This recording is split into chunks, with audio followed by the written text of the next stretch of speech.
Gerçeği Bul derleme serisine hoş geldiniz. Malum kanalda videolar çoğaldı ve ben her ne kadar açıklama kısmında ilgili videoların linklerini paylaşıyor olsam da çoğu kullanıcı alakalı videoları tek bir büyük uzun video içinde görmek istediklerini defalarca dile getirdiler.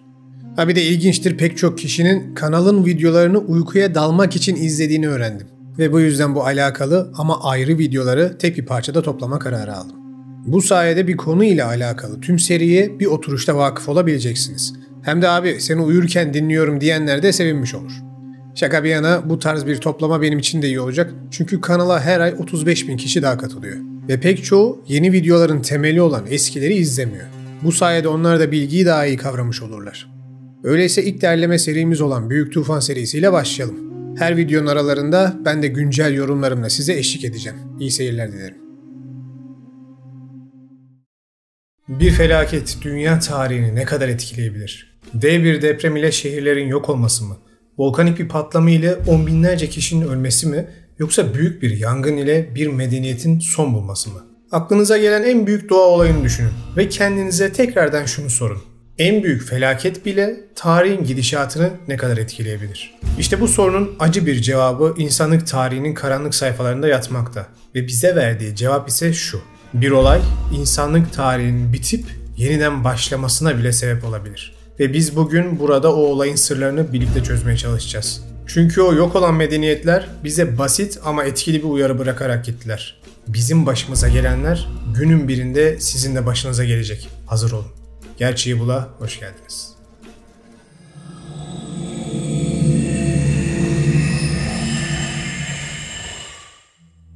Dünya gezegeni. Radyometrik tarihlemeye göre 4,5 milyar yıldır Güneş'in etrafında dönen yuvamız. Tahminlere göre 3 milyar yıldır üzerinde çeşitli formlarda hayatı barındırmakta. İnsanlığın kurduğu medeniyetler ise ana akım tarihe göre yaklaşık 6500 senedir gezegenin bir parçası. Bildiğimiz anlamda tüm tarih algımızı ve eğitim sistemimizi bu temel üzerine oturtmuşlar ve bizler de bu sistemin bir parçası olarak büyüdük. Lakin bu dayatma artık sona ermiş vaziyette. Çünkü akademinin baskısına ve onu kontrol etmeye çalışanlara boyun eğmeyen bilim insanları yaptıkları çalışmalar sayesinde gezegenimizin aslında bizden önce de gelişmiş toplumlara ev sahipliği yaptığının ve Sümerler öncesi insanlığın aslında ilkel mağara devri insanları değil, son derece gelişmiş toplumlar olabileceğinin kanıtlarını sunmaya başladılar. Fakat bu kanıtlar ortaya çıkarken acı bir keşif daha yapıldı. Medeniyetin sıfırlanmasına ve yeniden başlamasına sebep olan büyük bir doğal yıkım. O kadar büyük çapta bir olay ki izlerini dünyanın her köşesinde görmek mümkün. Ve o kadar kaçınılmaz bir olay ki uyarılarını yok olup gitmiş tarihin derinliklerinde bulmak da mümkün. Bilim insanları seneler süren araştırmalar sonucu insanlığın zaman çizelgesinde özellikle spesifik bir zamana dikkat çekmeye başladılar. Günümüzden 12.000 yıl öncesi. Öyle bir zaman ki dünyada iklimsel şartların bir anda ve akıl almaz düzeyde bozulduğu ve yıkıcı etkilerinin gezegen üzerindeki hayatı yerle bir ettiği dönemler. Bildiğimiz anlamda neredeyse tüm medeniyetler, tüm mitler, tüm dinler ve destanlar bu yıkım, bu çöküş dönemi için ortak bir isim kullanmaktalar. Büyük Tufan. Peki tufan gelmeden önce bildiğimiz kadarıyla, daha doğrusu mitler, destanlar ve antik medeniyetlerin kayıtları ve hatta dini metinlerden öğrendiğimiz kadarıyla bu dünyada kimler vardı? Onlara ne olmuştu? Gelin biraz bunu araştıralım. Tufan öncesi dönemler dediğimiz zamanlar hakkında deminki cümleyi bundan 30 sene önce söylemiş olsanız büyük ihtimal bir şarlatan ve bilim karşıtı bir cahil ilan edilirdiniz. Çünkü geçtiğimiz birkaç seneye kadar gelişmiş bir medeniyetin Sümerlerden önce bu dünyada olması ihtimalini konuşmanız halinde bile demin saydığım ön yargı ve hakaretlere ana akım tarafından maruz kalıyordunuz. Bu sebepten neredeyse hiç kimse dünya çapında bulunan sıra dışı keşifleri olası bir tufan öncesi medeniyete bağlamaya cesaret bile edemiyordu. Çünkü ana akım akademi ve tarihe göre, yani birileri tarafından bize dayatılan sahte gerçeklere göre bunun olması imkansızdı. O yüzden okullarda sürekli Paskalya adasına Polinezya halkının kanoları ile Pasifik'i aşıp gittikleri bize öğretildi. Dev Mısır piramitlerinin içinde tek bir yazı veya mumya kalıntısı olmamasına rağmen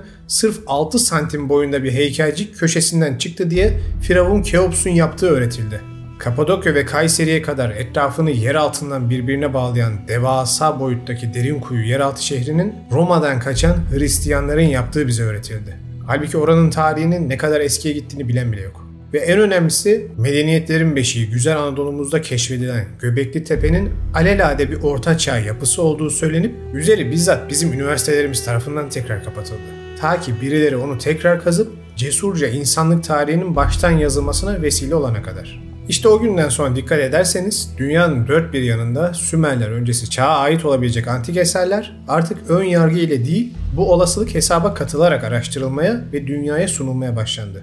Ve bu sayede gerçekten tarih bilimi ayağındaki prangalardan biraz olsun kurtulabildi. Ve bize son derece ilginç bazı gerçekleri de göstermeye başladı. 12.000 yıl önce yaşanmış bir felaket ile ilgili gerçekler. Gelin hikayeyi adım adım geriye giderek önce dinler, mitler ve antik tarihi kayıtlar olarak ele alalım. Ve sonrasında da günümüz biliminin yeni bulguları ile birleştirerek büyük resmi görelim. Tufan hikayeleri dediğimizde pek çok kişinin aklına doğal olarak İbrahimi dinlerin kitaplarında geçen anlatımlar gelecektir. Kur'an'daki, İncil'deki ve Tevrat'taki hikayeleri ortak bir çatı altında özetlersek karşımıza temel olarak şu anlatı çıkar. Çok uzun bir zaman önce insanlık Allah'ın, Rabbin sözünden dışarı çıkıp yozlaşmaya ve değerlerini kaybetmeye başladığı için Allah insanları yeryüzünden temizlemek için bir tufan gönderme kararı alır. Bunun üzerine Nuh peygamberi uyararak çevresindeki hayvanlardan 2'şer çifti ve ona inanan insanları da yapacağı gemiye alarak tufandan korunmasını emreder. Biz de ona şöyle vahyettik. Gözlerimizin önünde ve vahyimizle gemiyi yap. Emrimiz gelip de tandır kaynadığında her cinsten birer çifti ve aleyhlerinde hüküm verilmiş olanlar dışında aileni gemiye al. Zulmedenler konusunda bana hitap etme.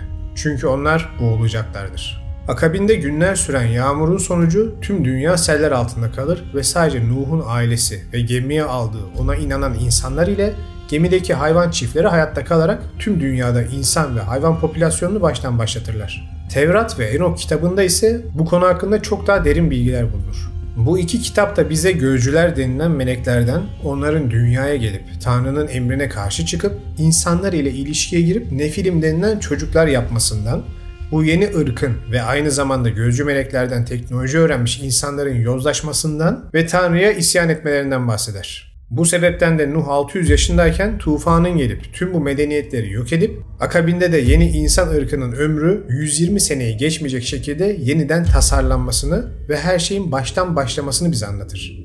Rab, yeryüzünde insanın kötülüğünün büyüdüğünü ve kalbinin her düşüncesinin sürekli olarak kötü olduğunu gördü. Rab, yeryüzünde insanı yarattığına pişman oldu ve yüreğinde üzüldü. Rab dedi ki, yarattığım insanı, hayvanı, sürünenleri ve gökteki kuşları yeryüzünden sileceğim. Çünkü onları yarattığıma pişman oldum. Rab dedi ki, ruhum insanda sonsuza dek kalmayacak. Çünkü o bedendir. Onun günleri 120 yıl olacaktır.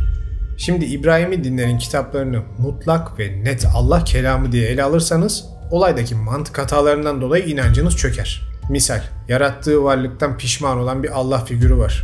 Kalbinde üzüntü, nefret hisseden bir Allah figürü var. Bunlar bir yaratıcıdan ziyade yaratılmış varlıkların sahip olduğu duygular. Başka örnekler. Nuh her türden 2 çifti gemisine fiziksel olarak sığdıramaz. Bu imkansız. Amazon ormanlarında yaşayan kelebeğe ne oldu? Kutuplarda yaşayan penguene ne oldu? Ya da Çin'de yaşayan o yöreye ait sürüngen türlerine ne oldu? Bunlar kalkıp da okyanusları, çölleri aşıp Nuh'un yanına gelmediler değil mi? Tüm türler baştan 2 ortak atadan biyolojik olarak üreyemezler. Genetik hastalıklar zuhur eder ve o ırk yok olur gider. Akıl var, mantık var değil mi? Artık 21. yüzyılda çoğu kişi bunların farkındadır sanırım. Bunların sembolik anlatımlar olduğunun da farkındadır sanırım. İşte olayın sembolik anlatımına gerçekmiş gibi kökten inanırsanız bu sizi bir çıkmaza sokar. Fakat size hep dediğim gibi olayın sembolik tarafını eleyip arkasında yatan tarihe ve gerçeğe bakarsanız işin rengi değişir. Ve aslında dini kitapların size doğru bir bilgiyi üzeri sağ olsun insanlar tarafından her zamanki gibi sembolik fazlalıklar ve mantık hataları ile örtülmüş şekilde sunduğunu görürsünüz. İşte biz o öz bilgiyi arıyoruz ve bu sebepten yolculuğumuza devam ediyoruz. Ve inanın yolculuğumuz bize çok daha ilginç şeyler gösterecek. Antik medeniyetlere ve tufan hikayelerine yaptığımız yolculuğumuzda Sümer medeniyetine ve onun İbrahimi dinlerin tufan hikayelerine temel olan kayıtlarına bakıyoruz. Gılgamış destanında günümüz dinlerinde geçen hikaye neredeyse aynı şekilde karşımıza çıkar. Sadece isimler değişiktir. Kahramanımız Gılgamış maceralarında Utnapishtim denilen bir bilgiyle karşılaşır. Tanrılar tarafından ölümsüzlük ile ödüllendirilmiş bu adam, Gılgamış'a hikayesini anlattığında anlarız ki o Nuh peygamberden başkası değildir. Utnapiştim Gılgamış'a şöyle anlattı. Tanrı Ea, Şuruppak kentinde yaşayan Utnapiştim'e göründü. Ona dedi ki, bir gemi yap. Uzunluğu ve genişliği eşit olsun. Suları kapatmak için tavanını sağlam yap. Utnapiştim Gılgamış'a hikayesini anlatırken Anunnaki lideri Enlil'in insanları yok etmek için tufan gönderdiğini, fakat bilgelik tanrısı ve insan türünün yaratıcısı olan Tanrı Enki'nin onları kurtarmak için kendisine gizlice bir gemi yapmasını emrettiğini anlatır. Aldığı bu ilahi emir sonrası Utnapiştim talimatlar doğrultusunda bu büyük gemiyi yapar, ailesini, çeşitli zanaatkarları ve çeşitli hayvanları gemisine yükler. Akabinde de destan bize yaşanan tufan hakkında bilgiler verir. Dev fırtınaların bütün gezegende hayatı nasıl sildiğini ve sonrasında yaşananları aynı İbrahimi dinlerin kitaplarındaki gibi anlatır. Utnapiştim bir güvercini, bir kırlangıç kuşunu ve bir kuzgunu kurumuş kara parçası bulmaları için yollar ve nihayetinde kuzgun dönmeyince suların çekildiğini anlarlar. Daha sonra da tanrılar Utnapiştim ve eşine ödül olarak ölümsüzlük armağanını verirler. Anlatım gördüğünüz gibi dini kitaplardakinin neredeyse aynısı. Gılgamış destanı da olaya yine sembolik öğeler ekler ve nihayete erdirir. Unutmayın, sonuçta bunlar dikkat çekmesi için kayıt altına alınmış destanlar ya da kutsal kitaplar. Sembolik kavramlar eklenmesi son derece normal. Yapılan hata o sembolik kavramları net gerçeklermiş gibi algılayıp yorumlamak. Siz sadece o sembollerde kaybolmayın yeter, özü anlarsınız. Şimdi aranızda ya bunlar aynı coğrafyanın hikayeleri olduğu için dinlerde de aynı, Sümerlerde de, Babillerde de aynı diyenler olabilir. O yüzden bu coğrafyadaki diğer medeniyetler yerine sizi daha uzak diyarlara götüreceğim ve birlikte hikayenin gezegen çapındaki yansımalarını göreceğiz. Hindistan'ın büyüleyici destanlarına ve hikayelerine giriyoruz. Karşımıza tufan hikayesi bir kez daha çıkıyor. Burada da baş kahramanlarımızdan birisi Manu. Onun hikayesini bize anlatan ise binlerce yıllık Sanskrit yazmaları olan Puranalar ve Veda metinleri. Bu hikayelerde karşımıza ana tema olarak insan ırkının sorumlulukları ve doğanın, hatta tüm yaratılışın döngüsel olan yaratılış ve yıkım süreci çıkıyor. Hikayemiz şöyle başlar. Günlerden bir gün Manu nehir kenarında sabah ibadetini yaparken karşısına bir balık çıkar ve ondan korunmak için yardım ister. Manu bu çaresiz balığa yardım etmeyi kabul eder ve onun Tanrı Vishnu'nun bir avatarı olduğu ortaya çıkar. Vishnu yaptığı bu iyi davranıştan ötürü Manu'ya bir ödül olarak yaklaşmakta olan dev tufanın bilgisini vererek onu uyarır. Ve Manu'ya bu yıkımdan kurtulması için büyük bir tekne yapmasını söyler. Yine aynı motif karşımıza çıkıyor. İlahi bir varlık, insanı yaklaşan tufana karşı uyarıp korunması için bir tekne, bir araç yapmasını söylüyor. Dikkat ederseniz seçilen karakterler her daim ahlaklı ve etik değerlerinden ötürü seçilen kişiler. Nitekim Hindu hikayemizde de tufan gezegeni vurur. Günler süren yağmur, fırtına ve sellerden Manu ve yanına aldığı kişiler gemilerini Vishnu'nun avatarı olan balığın boynuzuna bağlayarak kurtarırlar. Uzun süre devam eden tufandan sonra Vishnu'nun balık avatarı Manu ve yanındakileri güvenli kurumuş bölgeye götürür ve Manu'ya tufan sonrası dünyanın yeniden kurulması yetkisini verir. Manu görev bilinciyle tanrılara saygının korunduğu, adakların adandığı yeni insanlık çağını başlatır. Bu hikaye Hindu inancı için son derece önemlidir. Çünkü Dharma yani görev bilinci hakkında, karma hakkında ve yaratılışın döngüleri hakkında insanlara kıymetli bilgiler verir. İbrahimi dinler gibi ya da Sümer'deki gibi doğrudan bir tanrılar tarafından cezalandırma, yargılama konusuna girmez. Evet, tufanın genel olarak yozlaşmadan kaynaklı olduğu anlatılır. Ama bunu daha ziyade döngüsel bozulma sonrası düzenin yeniden oluşması olarak anlatır. Yaratma, koruma ve yıkım. Doğanın sonsuz 3 döngüsü. Gelin bölgeden iyice uzaklaşalım. Amerika kıtalarındayız ve karşımıza Maya medeniyeti çıkıyor. Antik medeniyetler arasında en keskin ve gelişmiş zaman kavramına sahip medeniyet. Binlerce yıl önce oluşturdukları takvim, günümüzün en hassas teknikleriyle oluşturulanlarla neredeyse birebir aynıdır. Ve daha önemlisi, günümüzdeki lineer akıp giden basit zaman anlayışımızın aksine Mayalarda zaman döngüsel olarak kabul edilirdi. Maya takvimi bize kritik bir döngüden bahseder. Uzun sayım denilen 5125 senelik döngüler. Bu takvim döngüleri bize Maya büyük sayım takvimindeki kritik zaman periyotlarını anlatır ve genelde de bu döngülerin bitimlerinde dünyanın karşılaşacağı büyük felaketlerden bahsedilir. Nihai dev döngü ise 25.625 yıllık presesyon döngüsüdür. Ki bu dünyanın eksen eğikliğinden ve yörüngesinden kaynaklı büyük presesyon hareketiyle yani büyük yalpalama hareketiyle aynı zamanlara çıkmaktadır. Gökyüzündeki takım yıldızların kayacağı ve eksen eğikliğinin yalpalaması sonucu gezegen üzerindeki iklimsel kuşaklarında değişeceği zamanlar. İnanılmaz bir hesaplama yapmış adamlar. Mayaların kutsal kitabı olan Popol Vuh'da bize tanrılar tarafından bir önceki döngüde gönderilen büyük bir yıkımdan bahsedilir. Evet, yine tufan.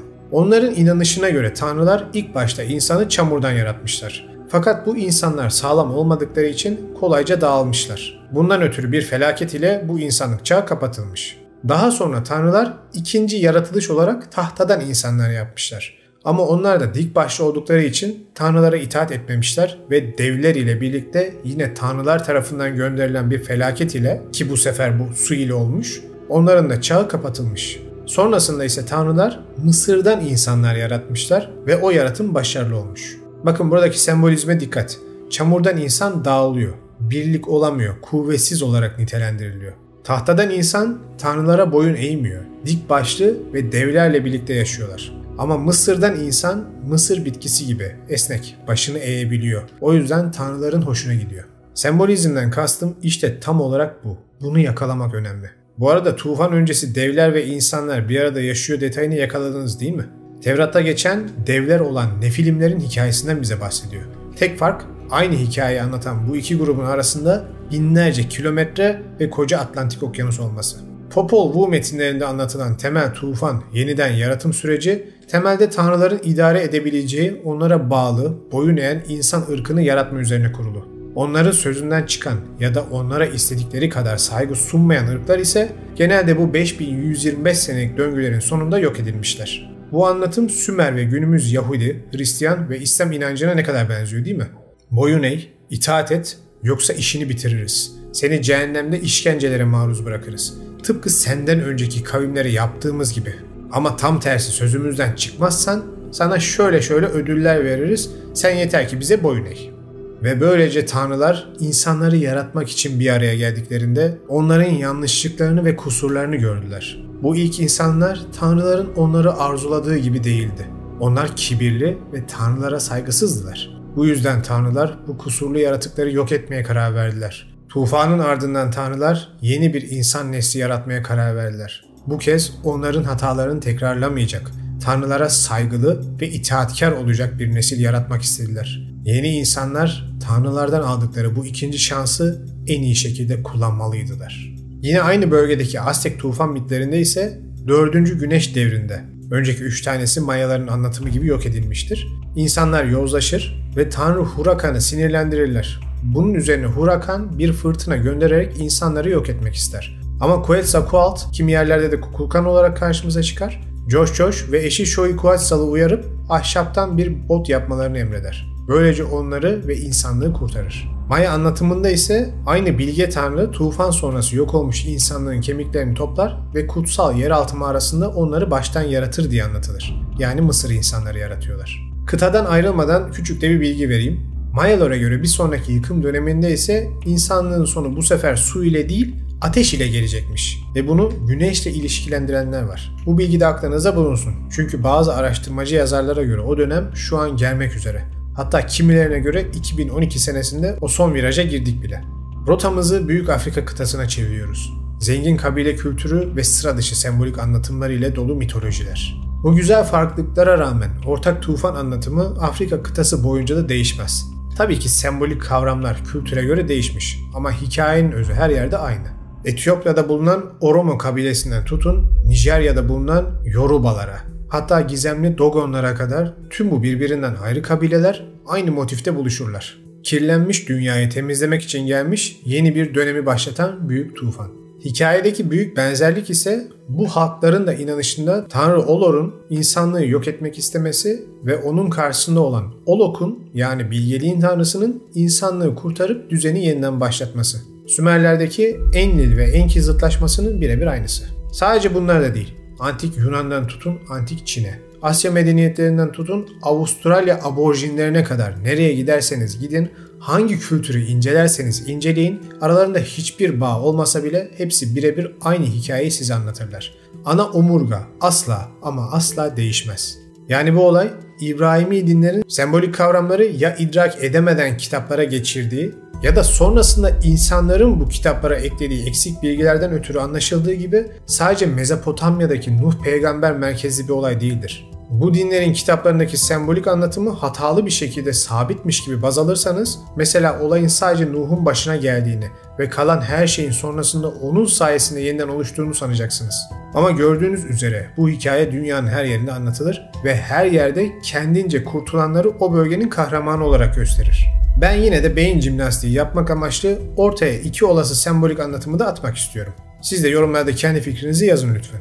Bunlardan ilki, dinlerin bize dediği gibi olayın sadece bizim Nuh diye bildiğimiz kişinin çevresinde gelişip tüm dünyanın tufan sonrası bu kişi ve kurtardığı bir avuç kişiden yeniden çoğalması ve bu kişinin bir şekilde tüm dünya hayvanlarını kurtarmayı başardığı şeklindeki yaklaşım. Diğeri de tufan gelmeden önce dünya çapındaki belirli kişilerin aynı şekilde uyarıldığı ve her birinin talimatlar doğrultusunda o gemiyi inşa edip bölgelerine has çeşitli hayvanları kurtardıkları yönünde. Ama olayı hangi şekilde ele alırsanız alın, hayvanlardan bir çiftin gemiye konması olayı gerçekten fiziksel ve lojistik olarak imkansız bir şey. Bunun mantıkla, bilimle, ilimle açıklanabilecek bir yanı yok. Gerçekten imkansız.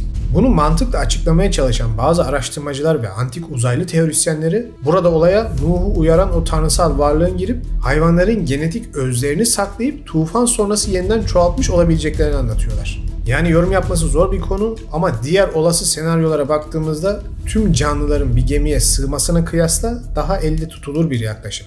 Ama tabii halen uç bir konu olduğu gerçeği değişmiyor. Benim şahsi fikrim bunun tüm dünyadaki çeşitli topluluklara bir şekilde birileri tarafından bilgisinin verilip hazırlanmalarının sağlandığı yönünde. Çünkü Avustralya kıtasındaki aborjin ile dünyanın öbür tarafındaki Maya'nın hiçbir bağı, iletişimi olmamasına rağmen aynı şeyi aynı şekilde anlatmalarının başka bir mantıklı açıklamasını ben bulamıyorum. Dediğim gibi alternatif fikirleriniz varsa lütfen yorumlara yazın. Bilgi paylaşımı yapalım. Şimdi olayın temelini anladık. Dünya çapında büyük bir olay oluyor ve bu olay çoğu kültürlerde su temelli bir yıkım olarak gösteriliyor. Akabinde ise insanlık yeniden önceki gibi yozlaşmamış olarak düzgün kişiler tarafından baştan başlatılıyor ve tanrılara layık olması öğütleniyor. İşte daha sonrasında da inancına göre tekrardan ya korkutma yapılıyor ya da o döngünün günün birinde tekrarlanacağı söyleniyor. Peki tüm bu anlatılanlar iyi güzel, bize sağlam bir araştırma noktası sunuyor. Peki elimizdeki en büyük silahlardan birisi olan özgür bilim bu konuda ne diyor? Bize ne gibi veriler sunuyor? Aslında normalde bu tarz hikayelerde olayın cafcaflı kısmının mitler, destanlar olduğunu sanarız değil mi? Fakat burada durum öyle değil. Çünkü bilimsel verileri ele aldığımızda karşımıza çıkan tufan gerçekleri ve o yıkımın büyüklüğü destanlarda geçenlerden bile çok daha korkunç. Videonun başında size dünyamızın 4,5 milyar yaşında olduğundan bahsetmiştim. Ve güzel gezegenimiz ömrü boyunca sayısız kez donmuş, yanmış ve yüzeyi şekilden şekle girmiştir. Lakin bu döngüler genelde çok uzun yıllar içerisinde olan olaylar. Fakat 1989 senesinde Profesör Willy Dansgaard, Jørgen Stephensen ve Niels Bohr Enstitüsü önderliğinde başlatılan Grönland Buzul Çekirdeği projesi bize son derece sıra dışı bir dönemden bahseder. Erken Dryas dönemi. Metrelerce buzun içinde binlerce yıldır hapsolmuş izole buz kalıplarını hassas bir şekilde inceleyen ekip yaptıkları analizler ile o dönemlere ait hava koşullarını ve yaşanan ekstrem olayları son derece dikkatli bir şekilde çıkarmayı başarmışlardır. Ve bu veriler bize günümüzden 12.700 ile 11.700 yıl önceki 1000 yıllık dönemde son derece sıra dışı durumlar yaşandığını göstermiştir. Hatırlarsanız bu tarih aralığı Göbekli Tepe'nin yaşı ile, piramitlerin Orion takım yıldızı ile hizalanması ile ve Sphinx'in de Aslan takım yıldızının doğduğu yöne bakması ile eşlenik bir tarih. Yani pek çok kültürün ve medeniyetin bize gösterdiği tufanın yaşandığı ve kadim medeniyetlerin çöktüğü devirler ile uyuşuyor. Ama henüz tufana daha vakit var. Şimdi normalde erken Dryas dediğimiz dönem son buzul çağının bitip şu anda içinde bulunduğumuz Holosen dönemi yani ısınma döneminin başlangıcını bize gösteriyor. Fakat burada işleri karıştıran şöyle bir durum var. Normalde ısınma dönemi aslında erken Dryas'tan daha önce, günümüzden 14.700 sene önce başladığı tespit edildi. Buraya kadar her şey normal. Buzul çağından çıkmakta olan bir dünya var ve iklim binlerce senede gitgide ısınıyor.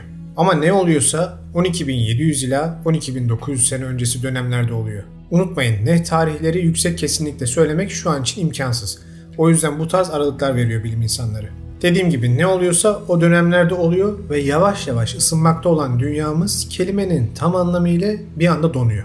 Bazı uzmanlar bunun ilk başta birkaç 10 yıl gibi jeolojik olarak çok hızlı denebilecek bir zamanda olduğunu savunuyorlardı. Fakat daha sonra yapılan Kuzey Atlantik Denizi tortulları incelenmesinde görülen mikroskobik canlıların aniden ölümü bulgusu, buz çekirdeğinde yapılan karbondioksit konsantrasyon değişimleri ve Kuzey Amerika ve Kuzey Rusya'da yapılan bitki ve hayvan kalıntıları çalışmaları bize inanılmaz bir gerçeği göstermiştir. İklimin dondurucu seviyelere düşüşünün birkaç 10 yılda değil, sadece birkaç gün ve haftada olduğu ortaya çıkmıştır. Dediğim gibi bu özellikle kuzey bölgelerde son derece hızlı olmuş. Çoğunuzun bildiği Sibirya'da ağzında ot çiğnerken ve midesinde yedikleri otları daha sindirememişken donan mamutlar işte bu olayın sonucudur. Bu denli inanılmaz bir donma olayının neyin tetiklediğini tam olarak bilmesek de uzmanlar Kuzey Amerika'da bulunan dünyanın en büyük buzul gölü olarak bilinen Agassiz Gölü'nün doğal buz barajının aniden çökmesinden ötürü Atlantik Okyanusu'na inanılmaz miktarlarda tatlı suyun boşaldığını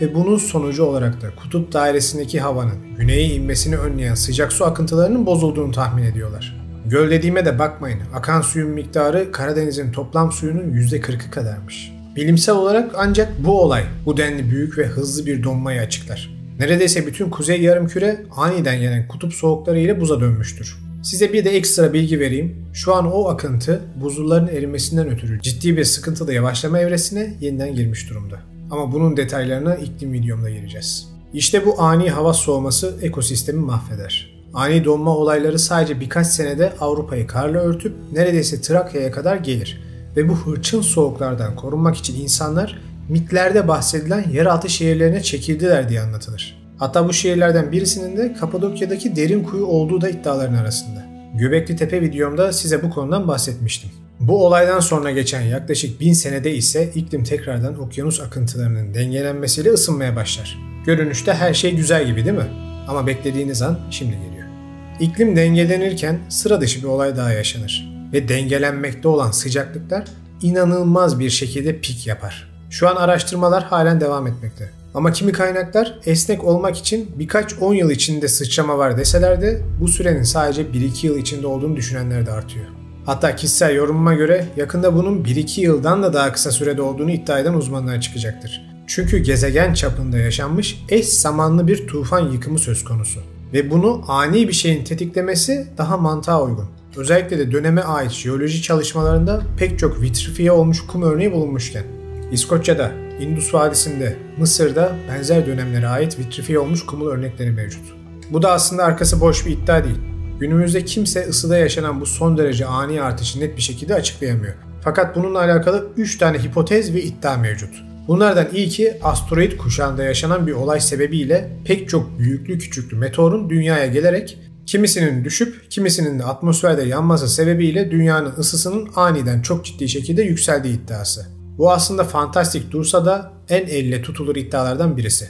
Çünkü buz çekirdeği araştırmalarında o dönemde kutup bölgesinde iridyum ve platin elementlerinde ciddi bir artış tespit edilmiş. Ki bunlar gezegene meteorlarla taşınan elementlerdir. Burada tek bir meteor düşmesinden bahsetmiyoruz, lütfen yanlış anlamayın. Yüzlerce, belki binlerce irili ufaklı göktaşının dünyayı bombalamasından bahsediyoruz. Ve bunların çoğu atmosferde yanıyor. Isınmanın en başlıca sebeplerinden birisi de bu zaten. İşte vitrifiye olmuş toprağın da bu meteorlardan kimilerinin düşmesinden ötürü olduğu söyleniyor. Hatta biraz uç bir iddia ama size Nibiru videomda bahsettiğim Jüpiter ve Mars arasındaki Tiamat gezegeninin milyonlarca yıl önce değil, bu dönemde parçalandığını düşünenler de var. Ve bu dev gezegenin parçalanması yüzünden hem meteor yağmurlarının dünyayı vurduğunu hem de yörüngesel bozulmalardan dolayı dev depremlerin ve ekstrem iklimsel olayların yaşandığını düşünenler de var. Onlara göre antik medeniyetlerin çökmesine de bunlar sebep olmuş. İlginç bir yaklaşım. Sonuçta gerçekten çok dramatik bazı olayların yaşandığını biliyoruz. Ve bu olayların büyüklüğünü göz önünde bulundurunca insan bu iddiaya neden olmasın da diyebiliyor.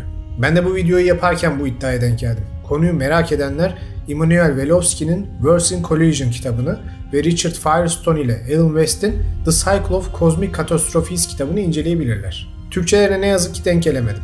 İkinci iddiamız güneş kaynaklı patlamalar. Malum bugünlerde haberlerini çok duyuyorsunuz. Güneşte patlama oldu filan diye. İşte bu tarz dev koronel kütle atımlarının çok uzun zaman önce yaşandığı ve dünyayı vurduğu, bu sebepten manyetosferin iyice zayıflamasından ötürü de Radyoaktif X ışınları yüzünden ısının artmış olabileceğini düşünenler var. Fakat burada da şöyle bir sorun ortaya çıkıyor. Normalde koronel taç kütle atımlarında dünyanın yüzey ısısı artmaz. Bu değişim atmosferin üst kısımlarında yaşanır ve hızlıca biter. Bu denli büyük bir olayı tetiklemesi için manyetik alanın tamamen parçalanıp ışınların bildiğimiz anlamda korunmasız dünyaya vurması lazım. Ki o zaman da yüzeydeki her şeyin kavrulmasından bahsediyor oluruz. Tabii ki net konuşmak imkansız. Sonuçta teorilerden yola çıktık. Ama bence bu meteor teorisine göre zayıf kalıyor. Son iddia ise bilimsel değil, uç tarihle alakalı. Ve bize tanrıların kendi arasında yaptığı savaşın bu yıkımı tetiklediğini anlatıyor. Hatırlarsanız çeşitli videolarda sürekli farklı kültürlerin tanrıların kendi arasında çıkarttığı dev savaşın ve yarattığı yıkımın bilgilerini sizinle paylaşıyorum. İşte bu iddiaya göre de bu ileri medeniyetler kendi aralarında ciddi bir savaşa giriyorlar ve gezegen çapında kullanılan nükleer ya da bilemediğimiz ileri teknoloji silahlar yüzünden ani bir ısı artışı ve Muğ kıtasının çökmesine sebep olan dev jeolojik olaylar gibi felaketler tetikleniyor. Ve tufanı da bizzat o medeniyetler kendi başlarına sarmış oluyorlar. Bu da ilginç bir yaklaşım ama tek destekçisi destanlar ve mitler. Fakat aynı anlatımın pek çok antik dünya medeniyetinde birebir aynı olması insanı düşündürmüyor değil. Sebebi ne olursa olsun elimizde dünyanın ısısının aniden pik yaptığı ve bu sebepten de tüm kuzey yarımküreyi kaplayan buzulların aniden erimesi kaynaklı dev sellerin küresel çapta tufanı tetiklediği gerçeği var. Bunu da deniz seviyesindeki anormal yükselmelerden ve su altında kalan devasa kara parçalarından dolayı artık bilimsel olarak kanıtladık. Bu tufanın etkilerini jeolojik olarak da dünyanın dört bir yanında bulmak mümkün. Laurentide buzulunun erimesi ve Amerika'da yarattığı devasa sel gibi.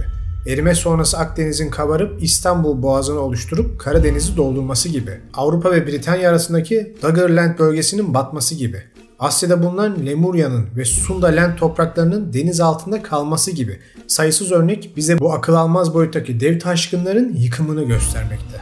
İşte hem bilimsel olarak hem tarihi hem dini hem mitolojik olarak elimizdeki verileri birleştirdiğimizde karşımıza net bir şekilde günümüzden 12.000-12.500 yıl kadar önce sıra dışı iklimsel olayların yaşanmaya başladığı ve bunun dünya üzerinde çok kısa sürede devasa yıkımlar yarattığı gerçeği çıkıyor. İşleri daha sıkıntılı hale sokan ise pek çok medeniyetin bu döngünün günün birinde yeniden yaşanacağı konusunda bizi uyarıyor olması. Ve o gün sandığımızdan çok daha yakın olabilir. Yakında gerçeği burada. Peki bunca verinin birbiriyle kusursuz uyumuna rağmen neden ana akım tarih ve akademi tufan olayını bu kadar sıkı ve saldırgan şekilde reddediyor? Neden Göbekli Tepe gibi binlerce yıllık yapıların keşfine rağmen okul kitaplarının değişmemesi için insanlık tarihinin baştan yazılmaması için uğraşıyor? Açıkçası bu saçmalığa pek bir anlam verdiğim söylenemez. Ama şunu net bir şekilde görüyorum ki bilim dünyası son yıllarda akıl almaz bir baskı ve kontrol altında. Kapitalizmin çarklarına hizmet etmeyen çalışmalar sürekli hasır altı ediliyor. Fikirlerini özgürce dile getiren bilim insanları ve tarihçiler susturuluyor ya da Engin Arık hocamızın başına geldiği gibi öldürülüyor. Bilim esir alındı videomda size bahsetmiştim ya, o özgür, her şeyi sorgulayan, her şeyi merak eden gerçek bilim düşüncesi nedense son senelerde yok edilip bilimin yeni çağın dini olarak tasarlandığına ve içinin boşaltıldığına tanık oluyoruz. Ne yazık ki bunu yapanlar da gücü ve parayı elinde tutan tipler. Bilimle alakaları bile yok. Onu sadece kendi çıkarları için yönlendiriyorlar. Ama gerçekler er ya da geç toprak altından çıkar. Hem de kelimenin tam anlamıyla.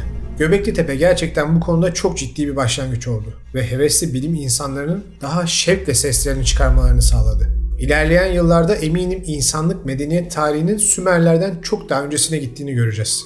Benim kişisel düşüncelerimden birisi de şu. Antik Truva şehri biliyorsunuz Homeros'un destanlarında karşımıza çıkmıştı.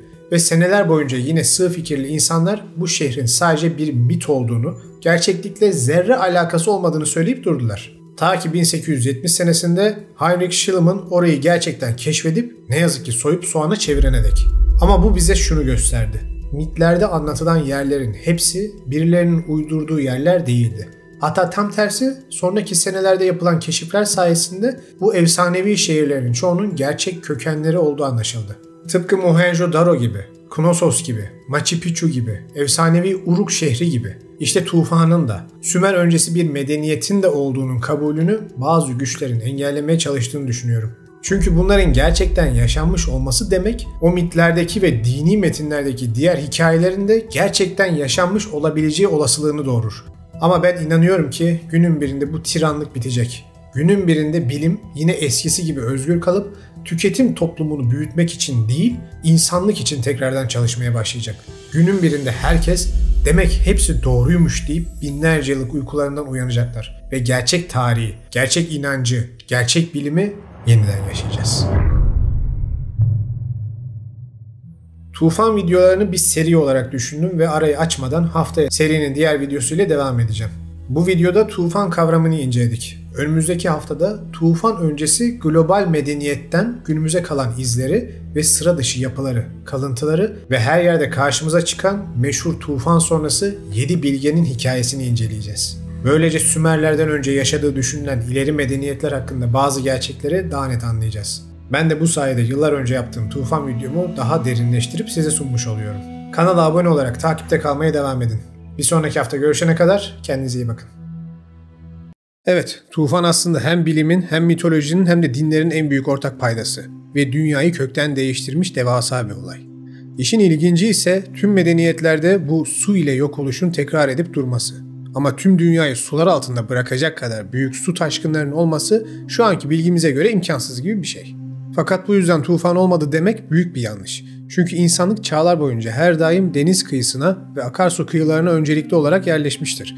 Ve kıyı şeritlerinden içeri birkaç kilometre girecek olan tsunamiler bile pek çok antik medeniyeti silip atmış olabilir. Fakat işin arkasında bilimin de bahsettiğinden farklı bir yıkım vardıysa işte o zaman işler değişir. Şimdi ikinci videomuzda biraz da bu olasılığı inceleyeceğiz. Çünkü bu videoda karşımıza hem tufan öncesi global çapta bir medeniyete dair kalıntılar ve daha önemlisi tufan sonrasında yıkımda mahvolmuş insanlığa yeniden umut veren, bilgi veren ve onları yönlendiren gizemli göksel varlıklar çıkmaya başlayacak. Evet, yavaş yavaş işin daha cafcaflı olan göksel tanrılar, göksel varlıklar ve antik uzaylılar denilen kısmına geliyoruz. Bu bölümden itibaren de bu bilgileri gitgide daha da derinleştirip nihayetinde tufan öncesi dönemin bugünkü inanç dünyamızı bile nasıl şekillendirdiğini bize gösterecek. Yolculuğumuz Tufan serisinin ikinci bölümü olan Tufan öncesi medeniyetler ile devam ediyor. İyi seyirler.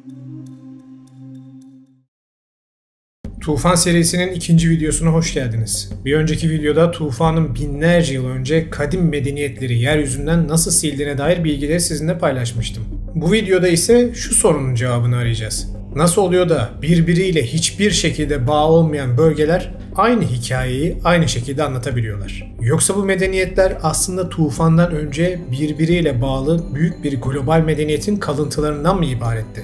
Bir kez daha birlikte mitlerin ve sembolizmin derinliklerine ineceğiz ve büyük yıkılıştan sonraki ilk medeniyetlerin birbirlerini nasıl etkilediklerini ve tufandan sonra çeşitli mitlerde karşımıza çıkan tarihin en gizemli figürlerinden olan 7 bilgenin medeniyeti nasıl yeniden kurduğunu birlikte göreceğiz. Gerçeği Bula, hoş geldiniz.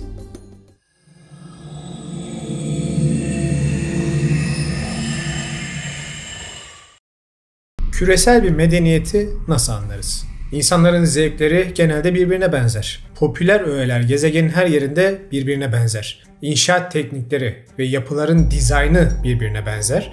Ve en önemlisi sembolizm de birbirine benzer. Günümüzde dünyayı saran internet sayesinde Amerika'da trend olan bir akım ertesi gün ülkemizde de karşımıza çıkıyor. Şehirler uluslararası mimarların modern yaklaşımları sayesinde birbirine benziyor. Ve moda bile bir anda dünyanın bir ucundan diğer ucuna herkesin tarzını aynı olacak şekilde değiştirebiliyor. Bunlar bizim modern çağlarda alışık olduğumuz şeyler. Bu konunun üzerinde aslında zerre düşünmüyoruz bile. Elimizdeki telefonumuz sayesinde dünyanın sınırları kalkalı uzun zaman oldu. Peki biz bugün buna teknoloji sayesinde sahipsek, bizden binlerce hatta on binlerce yıl önceki insanlar nasıl oluyor da bu ortak etkileşime sahip olabiliyorlardı? Malum o zamanın insanları ana akım tarihe göre Sümer öncesi taş devri insanları olarak sınıflandırılıyor. Yani en teknolojik olanların sahip olduğu imkanlar ateşten ve avlanmak için kullandıkları mızraklardan ibaret. Tekerleğin bile icadına daha binlerce yıl var. Sümerlerden sonra bile insanlığın en basit haliyle birbiriyle kıtalar arası ticaret rotaları kurmasına halen binlerce sene daha var. Peki o zaman birbirinden hiçbir şekilde haberi olmayacak bu topluluklar bu ortak inşaat tekniklerini kimden öğrendiler?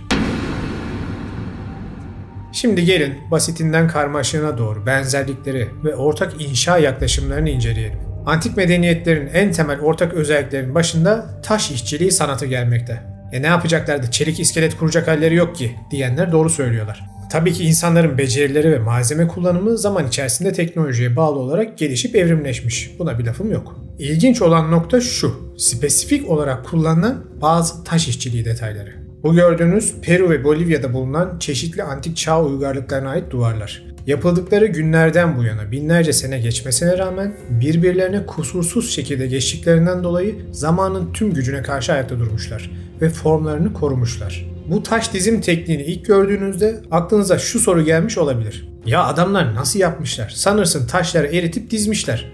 Ve evet, haklısınız. Gerçekten taşları eritmişler. Ve bunu bir harç tekniği kullanarak yapmışlar. Nasıl mı? Anlatayım. Gördüğünüz bu duvardaki dev taşlar kesilip bir şekilde alana taşındıktan sonra hemen yanında veya altında oturacağı taşın girinti ve çıkıntılarına göre son bir tıraşlamadan geçirilirmiş. Akabinde ise tarihçi Pietro Sieze de Leon'un 1540'lı yıllarda yerli halktan öğrendiği bu teknikleri bize anlatırken yazdığı kitaplarına göre İnkalı taş ustaları spesifik bazı pirit madenlerinden topladıkları kili bu taşların arasına sürerlermiş. Daha sonra da bu koyu kızıl kilin üzerine toz haline getirdikleri pirit madenini dökerlermiş ve sonra da hızlıca üzerine diğer taşı oturturlarmış. Bundan sonra olanlar ise kimyanın bir mucizesi. Kil ile piritin karışımından ötürü ortaya kısa bir süre içerisinde yüksek miktarda sülfürik asit çıkıyor ve harç dokunduğu taşları eritmeye başlıyor. Nihayetinde de tüm kil reaksiyon ile asitleşip buhar olup gidene kadar taşlar birbirine bir nevi lehimlenmiş gibi kaynatılıyor. Dikkatli bakın, ince kesim noktalarında gördüğünüz koyu lekeler bu asit reaksiyonunun bir iziymiş. İnanılmaz bir antik bilgi değil mi? Şimdi daha ilginç olan ise şu: bu tarz harçsız, birbirine kusursuz uyumlu poligonal taş mimarisini ve kullanılan eritme tekniğini sadece Amerika kıtasındaki antik Maya, İnka, Aztek gibi medeniyetlerde görmüyoruz. Onlardan binlerce kilometre uzaktaki antik Mısır'da da, antik Yunan'da da, antik Anadolu medeniyetlerinde de ve Japonya'da bile görüyoruz. Aynı inşa sanatı ve neredeyse aynı teknikler. Bu adamlara bu kadim kimya tekniğini kim öğretti de hepsi aynı şekilde bu tekniği kullandılar? Cevabı yakında alacaksınız. Yolculuğa devam ediyoruz. Gizemlerle dolu Paskalya Adası'ndayız. Pasifik Okyanusu'nun ortasında en yakın kara parçasına binlerce kilometre uzaklıkta küçücük bir ada. Ana akım tarihe göre bundan 1800 yıl önce Polinezya'da yaşayan ve genelde balıkçılık ile hayatlarını sürdüren ilkel kabileler günün birinde Allah yoluna dünyanın en büyük ve amansız okyanusu olan Pasifik'e açılmaya karar vermişler. Ve kanoları ile 2600 kilometre boyunca hiçliğe doğru kürek çekip sonunda da Paskalya Adası'nı bulup yerleşmişler. Evet, gerçekten kano ile Pasifik'te nereye gittiklerini bilmeden 2600 kilometre gidiyorlar ve buraya denk geliyorlar. Ve bu bilgi bize okullarda gerçekmiş gibi öğretiliyor. Neden her şeyi sorgulayın dediğimi anlıyorsunuz değil mi? Neyse, sonrasında bu dünyanın bir ucunda yaşayan her şeyden habersiz medeniyet bir bakıyorsunuz bu duvarlardan yapıveriyor. Peru'dakilerin birebir aynısı değil mi? Aynı teknik, aynı metot. Ama bu tamamen bir tesadüfmüş. Peki, tesadüf diyelim ve devam edelim. Paskalya Adası'nın en ikonik sembollerinden biri de Moai heykelleri denilen bu dev kafalar. Tabi artık onların çoğunun sadece kafa olmadıklarını arkeologlar sayesinde biliyoruz. Toprak altında 20 metreye kadar varan dev bedenleri de olduğu anlaşıldı. Fakat nedenini bilmediğimiz bir sebepten toprağa gömülmüşler. Gerçi ana akıma göre kasıtlı olarak adamlar önce yapıp sonra gömmüşler. Bu dev heykeller Polinezya dini ritüellerinin bir parçası olarak kutsal atalara bir saygı, onlara anımsatan bir sembol olarak dikilmiş. Ve heykeller sadece Paskalya Adası'na ait güzel bir kültürel yapı olarak bize sunulur. Peki o zaman bu ne? Deminki o taş duvarın tesadüfen aynı olduğu Peru'da da Moai heykellerinin neredeyse birebir aynısı olan ve aynı kutsal ataları onurlandırmak için yapılmış bulut insanlar heykelleri. Benzerlik çarpıcı değil mi? Ama daha durun, örnekleri biraz daha çoğaltalım. Dünyanın öbür ucunda Avustralya kıtasındayız ve Kimberley bölgesinde bulunan antik bir aborjin mağarasında karşımıza şu anki tahminlere göre 4000 yıllık olduğu söylenen bu çizimler çıkıyor. Meşhur Wangina çizimleri. Bu motiflerin temsil ettikleri varlıklara aborjinlerin verdikleri isim ise son derece ilginç. Bulut tanrıları. Binlerce kilometre ötede Peru'da bulunan sembolizm ile birebir aynı. Neredeyse tipleri bile aynı. Hatta işin biraz daha detayına inelim. Bu çizimlerdeki varlık grubunun lideri olarak sembolize edilen bir varlık daha var. Büyük yaratıcı, insanlığın tasarımcısı olan Vungur. Kendisi kutsal bir gökkuşağı yılanı, sürüngeni olarak da sembolize edilir ve genelde bu şekilde çizilir. Kutsal yılan sürüngeni aklınızda tutun. Ve şimdi bir kez daha büyük bir sıçrama ile Kuzey Amerika'da Utah'ın doğusundaki 9 mili kanyonunda bulunan binlerce yıllık bir Kızılderili mağarasına giriyoruz. Ve karşımıza bu çizimler çıkıyor. Nahavolar gibi nesillerdir orada yaşayan Kızılderili kabilelerine göre buradaki bu büyük ve değişik şekilli varlıklar ziyaretçiler olarak bilinen göklerden gelen kutsal varlıklarmış. Ve insanlara temel konulardaki bilgileri verip onları korumuşlar. Amerika'yı arkamızda bırakıp son bir seyahat daha yaparak günümüz Suriye'sinde bulunan 3500 senelik olduğu düşünülen Tel Brak göz idollerine bakalım. Ve tabii ki tahmin edeceğiniz gibi bu idoller de antik kutsal ataları sembolize etmek için yapılmış. Bakın dünyanın dört bir yanında birbiriyle zerre alakası olmayacak yerleri özellikle gösterdim ki hiçbir bağ olmayan medeniyet ya da toplumların bile gökten gelen kutsal atalar sembolizmini hem heykellerde hem petrogliflerde hem de küçük süslerde hem görsel olarak hem de bu nesnelerin sembolize ettiği kişilerin ya da varlıkların nasıl birbiriyle işlevsel ve özellik olarak aynı olduğunu görün diye. Bu insanlara zor zamanlarında yardım eden, onları koruyan göksel varlıkların bilgilerini aklınızda tutun. Videonun ilerleyen bölümlerinde bu konu büyük bir önem kazanacak. Ortak küresel medeniyete ait izleri sürmeye devam ederken bir kez daha dünyanın dört bir yanında karşımıza ilginç bir sembolik inşa tekniği çıkıyor. Kapılar. Ya ne alaka şimdi adamların damdan girecek hali yok ya tabii ki kapı yapacaklar diye kızmayın. Çünkü burada bahsettiğim kapı yapısı ve devamında göreceğimiz kapılar sembolizmi aslında hiç de sıradan değil. Çünkü kapıların şekli birbirinden habersiz olan medeniyetlerin yapamayacağı kadar spesifik olan trapezoidal geometri. Yani bildiğiniz adıyla yamuk. Marabar mağaraları Hindistan. Granit kayalara oyulmuş bu tapınak girişlerinde kapılar özellikle dikkatimizi çeker. Çünkü önündeki çerçeveler her ne kadar standart kapı mantığına uygun şekilde dikdörtgen ya da kare olarak yapılmış olsalar da iç katmandaki ana kapı özellikle yamuk şeklinde yapılmıştır. Şimdi bunun sıradan bölgeye ait bir estetik olgu olarak düşünenleriniz olabilir. Ama durum öyle değil. Bu gördüğünüz Peru'da bulunan antik şehirdeki kapılar. Yine aynı şekilde yapılmış. Lazio, İtalya'da bulunan bir yeraltı mezarlığındayız. Yine karşımıza aynı şekilde yamuk kapı çıkıyor. Antik Mısır, Hindistan, Amerika medeniyetleri hepsinde bu benzer kapı tasarımı karşımıza çıkar. Ve teknik özellikle Hindistan'da antik Vedik teknikleri başlığı altında bulunur. Yani kadim çağlardan kalan bilgeliği ve teknikleri bize sunan büyük bir ana başlık. Buradaki kilit nokta ise şu. Bu trapezoidal yapı tekniği aslında taştan yapılarda kapılara depreme karşı son derece yüksek bir dayanım kabiliyeti sağlamaktadır. Bu tarih öncesi taş işçiliği teknik bilgilerinin çoğu günümüzde unutuldu gitti. Ama Angkor Wat gibi binlerce sene boyunca doğanın şartlarına direnen tüm antik yapılarda kadim tanrılardan insanlığa bırakılan bilginin bir nişanesi olarak bu Vedik teknikleri en ileri seviyede görürüz. Yamuk şekilli kapı figürünün antik medeniyetlerde genellikle kutsal alanlarda kullanılması ve sembolik anlamının dünyevi alandan kutsal alana geçişi göstermesi ise ayrıca dikkat çeken bir ortak nokta. Bu yüzden çoğu medeniyet onları ya mezarlık girişlerinde ya da tapınak girişlerinde spesifik olarak kullanmış. Global medeniyetin hatırasını yaşatan tufan sonrası medeniyetlerin sembolizminde dikkat çeken bir başka detay da tanrısal varlıkların ellerinde taşıdıkları gizemli çantalar ve güneş sembolizmidir. Antik Sümer ve Akkad kabartmalarında sık sık Anunnakilerin ellerinde bu çantayla tasvir edildiklerini görüyoruz. Burada kimi tarihçiler bu sembolün tanrıların doğayı tohumlaması, yeniden canlandırması olarak sembolize edildiğini söylüyorlar. Kimi araştırmacılar ise antik bir teknoloji olduğunu söylüyorlar. Orası şu an için önemli değil. Çünkü bizim dikkatimizi vermemiz gereken nokta elinde çanta taşıyan tanrılar sembolünün aslında sadece Sümer'e ait olmadığı. Bu gördüğünüz Sümerlerden binlerce kilometre ötedeki Amerika kıtasında yaşamış Olmek kültürüne ait bir heykel kabartma. Elinde çanta tuttuğunu gördüğünüz kişi Olmeklerin en önemli tanrılarından olan Tabasco. İnka ve Mayalarda ise Kukulkan ve Quetzalcoatl olarak bilinir. Yani yılan tanrı, göksel sürüngen tanrı. İlk tufan videosunda bu tanrı karşımıza çıkmıştı hatırlayın. Hani tufandan önce insanları uyaran, bir gemi yapmalarını söyleyen ve sonrasında da insanları kurtaran tanrı. Bu motifi aklınıza tutun demiştim. Dikkat ederseniz tanrı figürünün arkasında büyük bir yılan figürü de bulunmakta. Ve ilginç bir şekilde kendisi bir kask takmış ve elinde çantası ile sanki bir aracın içinde gibi betimlenmiş. Bu noktalara dikkat edin.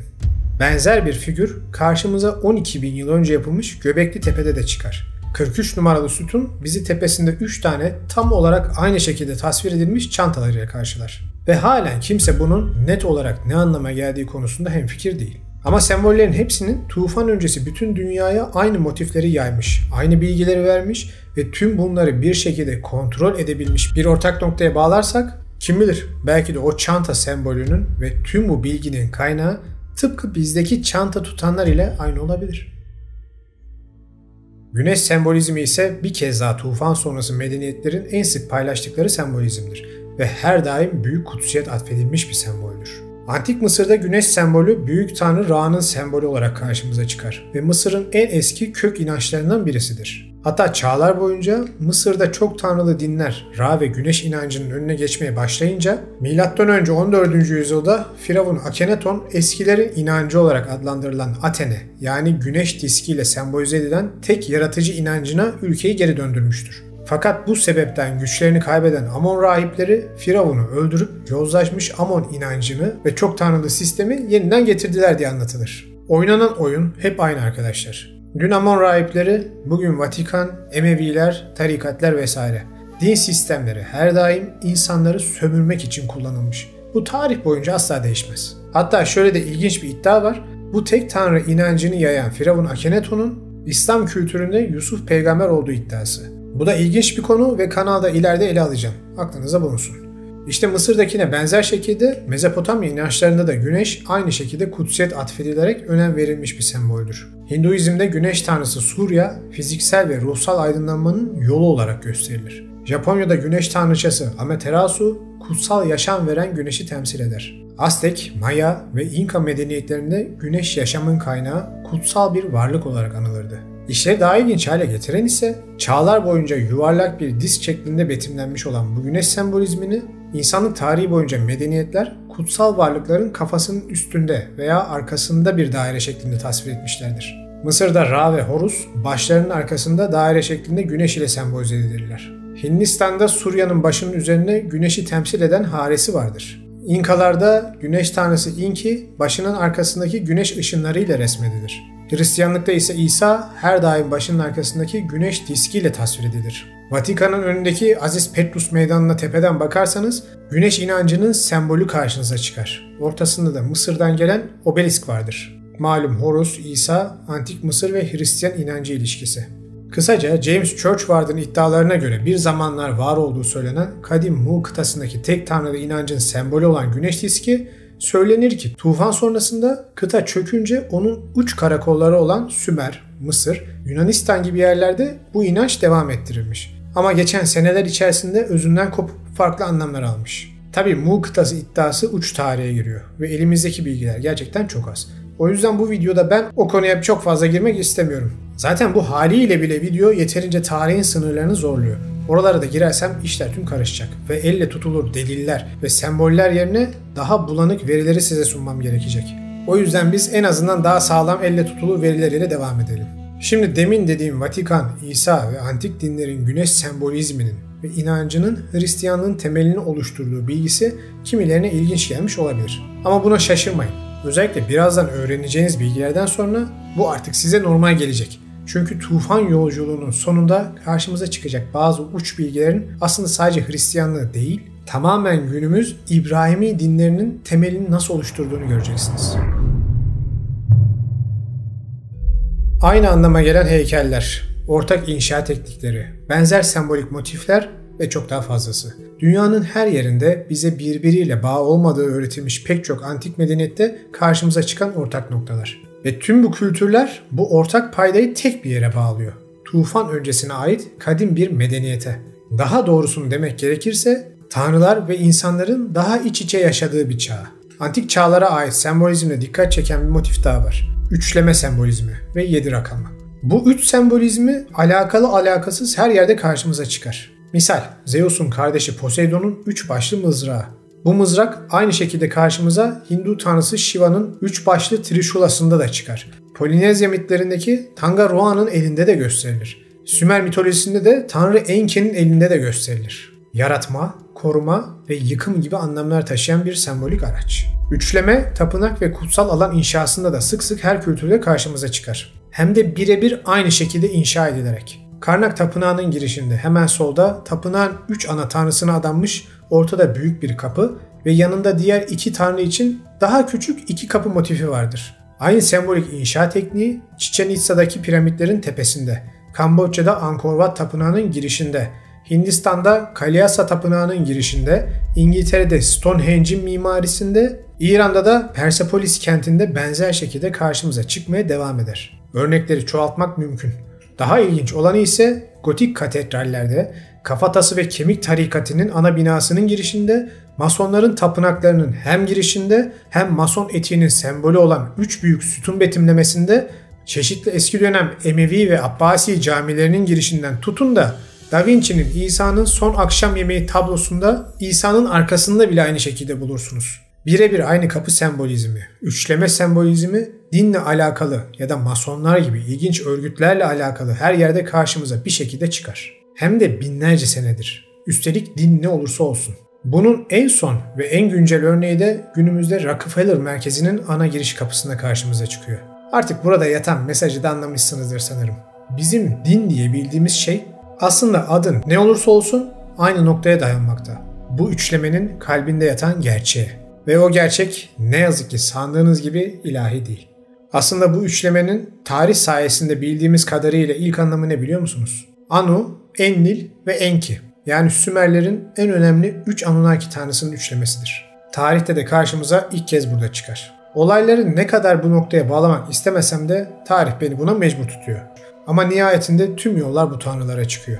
Tanrılar dediğime de bakmayın, eskiler öyle diyor diye öyle söylüyorum. Deminki üçleme sembolizmi bile bunun sadece küçük bir örneğiydi. Üçlemenin hayatınızda sembolik olarak ne kadar yer ettiğini şöyle daha iyi anlarsınız. Demiştim ya, en baştaki tarihi kanıt Anu, Enki, Enlil üçlemesi. Mısır'da Ra, Amun, Tot üçlemesi. Antik Yunan'da Kronos, Poseidon, Zeus üçlemesi. Hristiyanlıkta Baba, Oğul, Kutsal Ruh üçlemesi. İslam'da önemli konularda söz verilirken ya da karar alınırken 3 kez tekrar etme gerekliliği. Allah'ın hakkı 3'türden tutun, 3 günlük dünya, 3 vakte kadar gibi atasözlerine varıncaya dek büyüklü küçüklü pek çok konuda üçleme alışkanlığı ve 3 rakamının önemi sürekli karşımıza çıkmaya devam eder. Ama şimdi örneği biraz daha derine indireceğiz. Çünkü size ilk videoda Sümer mitlerinde Enlil'in sinirlenip insanları yok etmek için, Tevrat'ta Rabbin sinirlenip insanları yok etmek için ve Kur'an'da da Allah'ın sinirlenip insanları yok etmek için gönderdiği tufan sonrası bizi kurtaran varlık olarak anlatılan Enki'nin yani Nuh'a ve onun türevlerine gemiyi yapmasını emreden varlığın tufan sonrası dünyada insanlığa 7 bilge ile nasıl yeniden medeniyeti öğrettiğini anlatacağım. Videonun başlarında size gösterdiğim bazı örnekleri unutmadınız değil mi? Hani bulut insanlar, gökten gelen ziyaretçiler ve kutsal yılan sembolizmi. İşte o bilgiler şimdi yapbozu tamamlayacak. İlk tufan videomda size tüm kültürlerde tufan sonrası bir tanrısal varlığın gelip hem insanları yeniden tasarladığını hem de onlara ekmeği, biçmeyi, medeniyeti tekrar öğrettiğini hatırlatmıştım. İşte burada o tanrının yardımcısı olan 7 bilge sembolizmi de karşımıza çıkmaya başlıyor. Tabii ki hikayeye ilk çıkış yeri olan Sümerlerden başlayacağım. Tufan sonrası Enki, düzenin yeniden kurulması için dünya çapında kurtardığı insanlara yardımcı olacak şekilde 7 kişiden oluşan bir grup kurar. Bu kişilerin adları ve nitelikleri ise şöyledir. Adapa yani Adem, Enki'nin oğlu olarak bilinir. İlk insandır ve insanlara yazıyı, tıbbı ve dini öğretileri öğretmiştir. Uanna, balık adam olarak tasvir edilir ve ilk bilgi olarak kabul edilir. Tarım, hukuk ve ahlaki değerleri öğretmiştir. Enmeduga, bilgelik ve dini ritüellerin öğreticisi olarak bilinir. Enme Galamma, mimarlık ve şehir planlamasında uzmandır. Enme Buluga, tarım ve sulama sistemlerini geliştirmiştir. An Enlilda, zanaatlar ve el sanatlarını öğretmiştir. Utu Abzu, gök bilimleri ve matematikte uzmandır. Aynı sembolizmi Hint mitolojisinde Sapta Rishi olarak da görürüz. Brahman'ın zihninden doğan 7 büyük bilge. İnsanlara Vedaları ve unutulan teknikleri tekrar öğretmişlerdir. Yunan mitolojisinde 7 bilge karşımıza tufandan önce insanlara medeniyeti öğreten karakterler olarak çıkar. İran mitolojisinde ve Zerdüştlük'te ise Amesha Spentalar yani ölümsüz 7 bilgeler Ahura Mazda'nın yardımcıları olarak insanlığa doğru yolu göstermek için görevlendirilmişlerdir. İşte kimi mitlerde bu 7 kişi detaylı olarak karşımıza çıkar. Ama kimilerinde de detaya girilmeden sadece Enki'nin tufan sonrası insanlara yaptığı yardım ve ziyaretleri anlatılır. Enki'nin sembollerinin en önemlileri ise şunlardır. Su, balık, bilgelik, yılan ve boynuzlu başlığı. Mesela Hindu tufan mitlerinde Manu'yu kurtaran balık şeklindeki tanrı Vishnu'yu hatırlayın. O Enki'dir. Çin mitlerinde geçen bilgelik ile özdeş varlık Fuxi Enki'dir. Ve Fuxi'nin de sembolü balık ve yılandır. Aztek ve Maya mitlerinde geçen tufanda insanları kurtaran Quetzalcoatl ve Kukulkan Enki'dir. Sembolü tüylü yılandır. Ve dönem dönem göklerden gelip medeniyetin gelişimini gözlemlediği anlatılır. Size konuyla ilgili küçük bir bilgi de vereyim. Chichen Itza piramitlerinin merdiven tasarımı özeldir ve belirli günlerde spesifik bir gölge oluşturacak şekilde dizayn edilmiştir. Tapınağın tepesinden merdivenlerden aşağı doğru bir yılanın inişini gösterir gölgelerin hareketleri. Bu sembolizmin anlamı ise şuymuş. Büyük Tanrı Quetzalcoatl insanları denetlemeye geldiğinde bu tapınakların üstüne inermiş ve merdivenlerden inişini tasvir etmek için bu şekilde yapmışlar. Bu da son derece ilginç bir bilgi olarak aklınızda bulunsun. O videonun biraz önceki kısmında gördüğünüz bir aracı kontrol ederken çantasını tutan ve arkasında bir yılan sembolü olan Tanrı da Enki'dir. Ve onun dışındaki diğer kabartmalarda ve süslerde de bu şekilde gösterilir. Aborjinlerin mağaralarında çizdikleri göksel varlık Wungur'u hatırlayın. Hani sürekli yanında 2 yılan ya da sürüngenle betimlenmiş insanlığı yaratan göksel varlık. İşte o da Enki'dir. İnsanlara bilgeliği öğretmiştir. Yolunuz Asya'ya düştüyse tapınaklarda sık sık kutsal bilge Buda ya da Naga heykellerinin arkasında 7 tane yılanın olduğunu görürsünüz. Bu bilgeliğin 7 kapısıdır ve tabii ki yılan sembolünün kaynağı malumunuz artık Enki'dir. Çünkü kendisi bilgeliğin de tanrısıdır. Hatta vücudumuzda bulunan 7 çakra sembolizmi ve insanı kamile giderken o ruhani enerjinin uyanıp bu çakraların en tepesindeki taç çakraya çıkması sembolizmi de yılanla gösterilir. Buna Kundalini denir ve zamanında simyanın sembolü olarak da kullanılan bu sembole ilham vermiştir. Günümüzde bu sembolü tıbbın ve eczanın sembolü olarak da biliyorsunuz. Tarihte her şey birbiriyle bağlantılıdır. Bunu asla unutmayın. Özellikle sembolizmde. İşte sembolizm böyle bir şey arkadaşlar. Neyin ne kadar derine indiğini, neyi nasıl şekillendirdiğini öğrendikçe bildiğiniz tüm her şeyin aslında gerçekte hiç de öyle olmadığını anlıyorsunuz.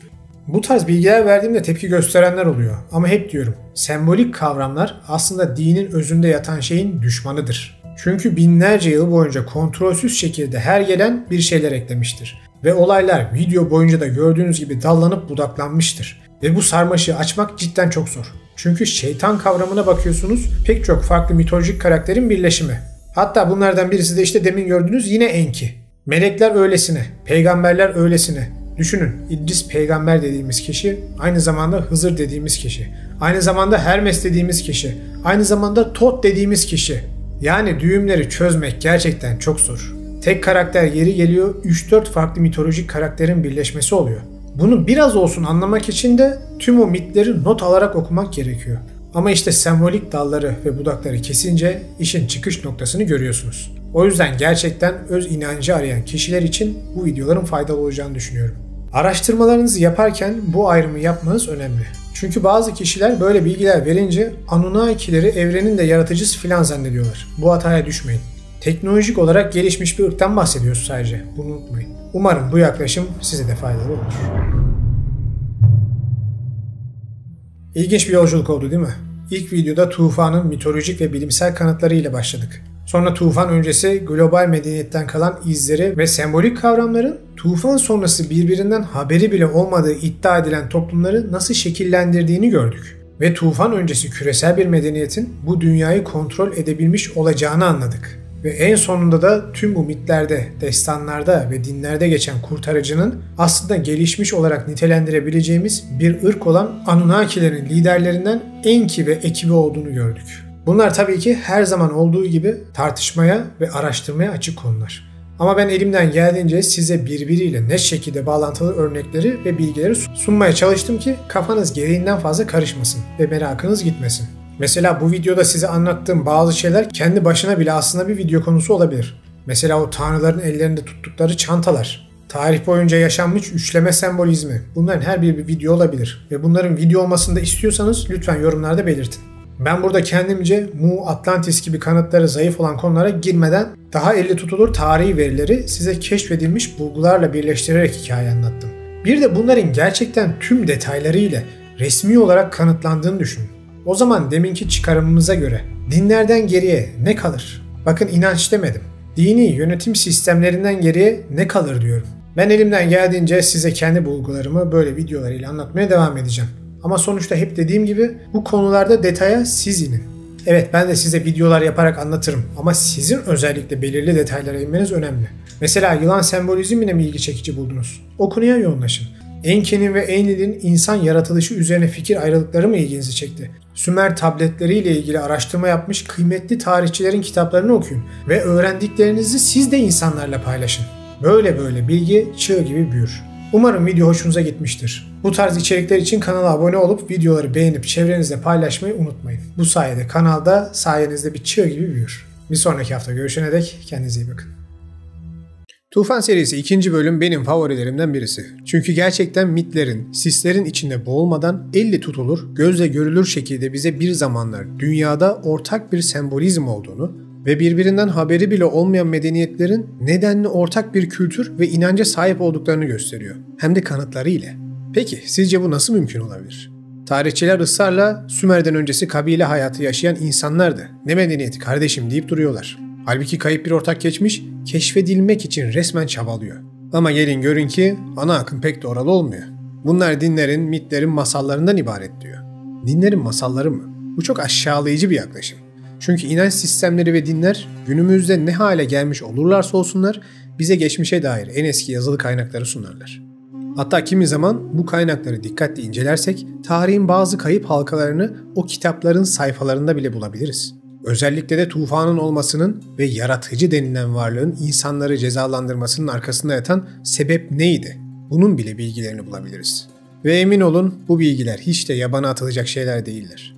Çünkü biraz önceki bölümde gördüğünüz göksel varlıkların insanlara sadece yardıma geldiklerini değil, bizzat bir zamanlar birlikte yaşadığımızı bile anlatıyorlar. Tufan serisinin 3. bölümünde birlikte suların altında kalmış geçmişin çok daha farklı bir yerine gideceğiz. Ve bir zamanlar insanların ilerlemesini izlemek ile görevli melek denilen bazı varlıkların nasıl emirlerin dışına çıkıp insanlarla bir hayat kurduklarını ve sonrasında ise bu dünyanın başına ne gibi işlerin açılmasına sebep olduklarını izleyeceğiz. İyi seyirler. Melekler. Adları anıldığında hepimizin aklına güzel kanatları ile, yarı ışıktan bedenleriyle sürekli insanların iyiliği için gizlice çalışan, yaratıcının emirlerine dikkatlice itaat eden ve onun kurduğu hiyerarşide yüksek seviyede bulunan varlıklar gelir. Peki ya bu melekler milyarlarca insanın düşündüğü gibi varlıklar değillerse? Ya tarihin derinliklerinde melekler insanlara yardım etmek ya da yaratıcının emirlerini yerine getirmek için değil de tam tersi insanları kontrol etmek ve hatta sonunda da yaratıcı ile savaşmak için bu dünyaya geldilerse? Ya Harut'la Marut'un hikayesi gibi düşmüş meleklerin arkasında çok daha büyük bir gerçek yatıyorsa? Bu hafta birlikte ilginç bir yolculuğa çıkıp tarih boyunca gözcü, Watchers denilen varlıkların sırlarını çözeceğiz. Çünkü onları biraz olsun anlamak bizim de bu yaratılıştaki yerimizi anlamak için son derece önemli. Neden mi? Çünkü bu melekler bizzat yaratıcı tarafından dünyadaki insanların gardiyanları olarak gönderilmişlerdi. Gerçeği Bula hoş geldiniz.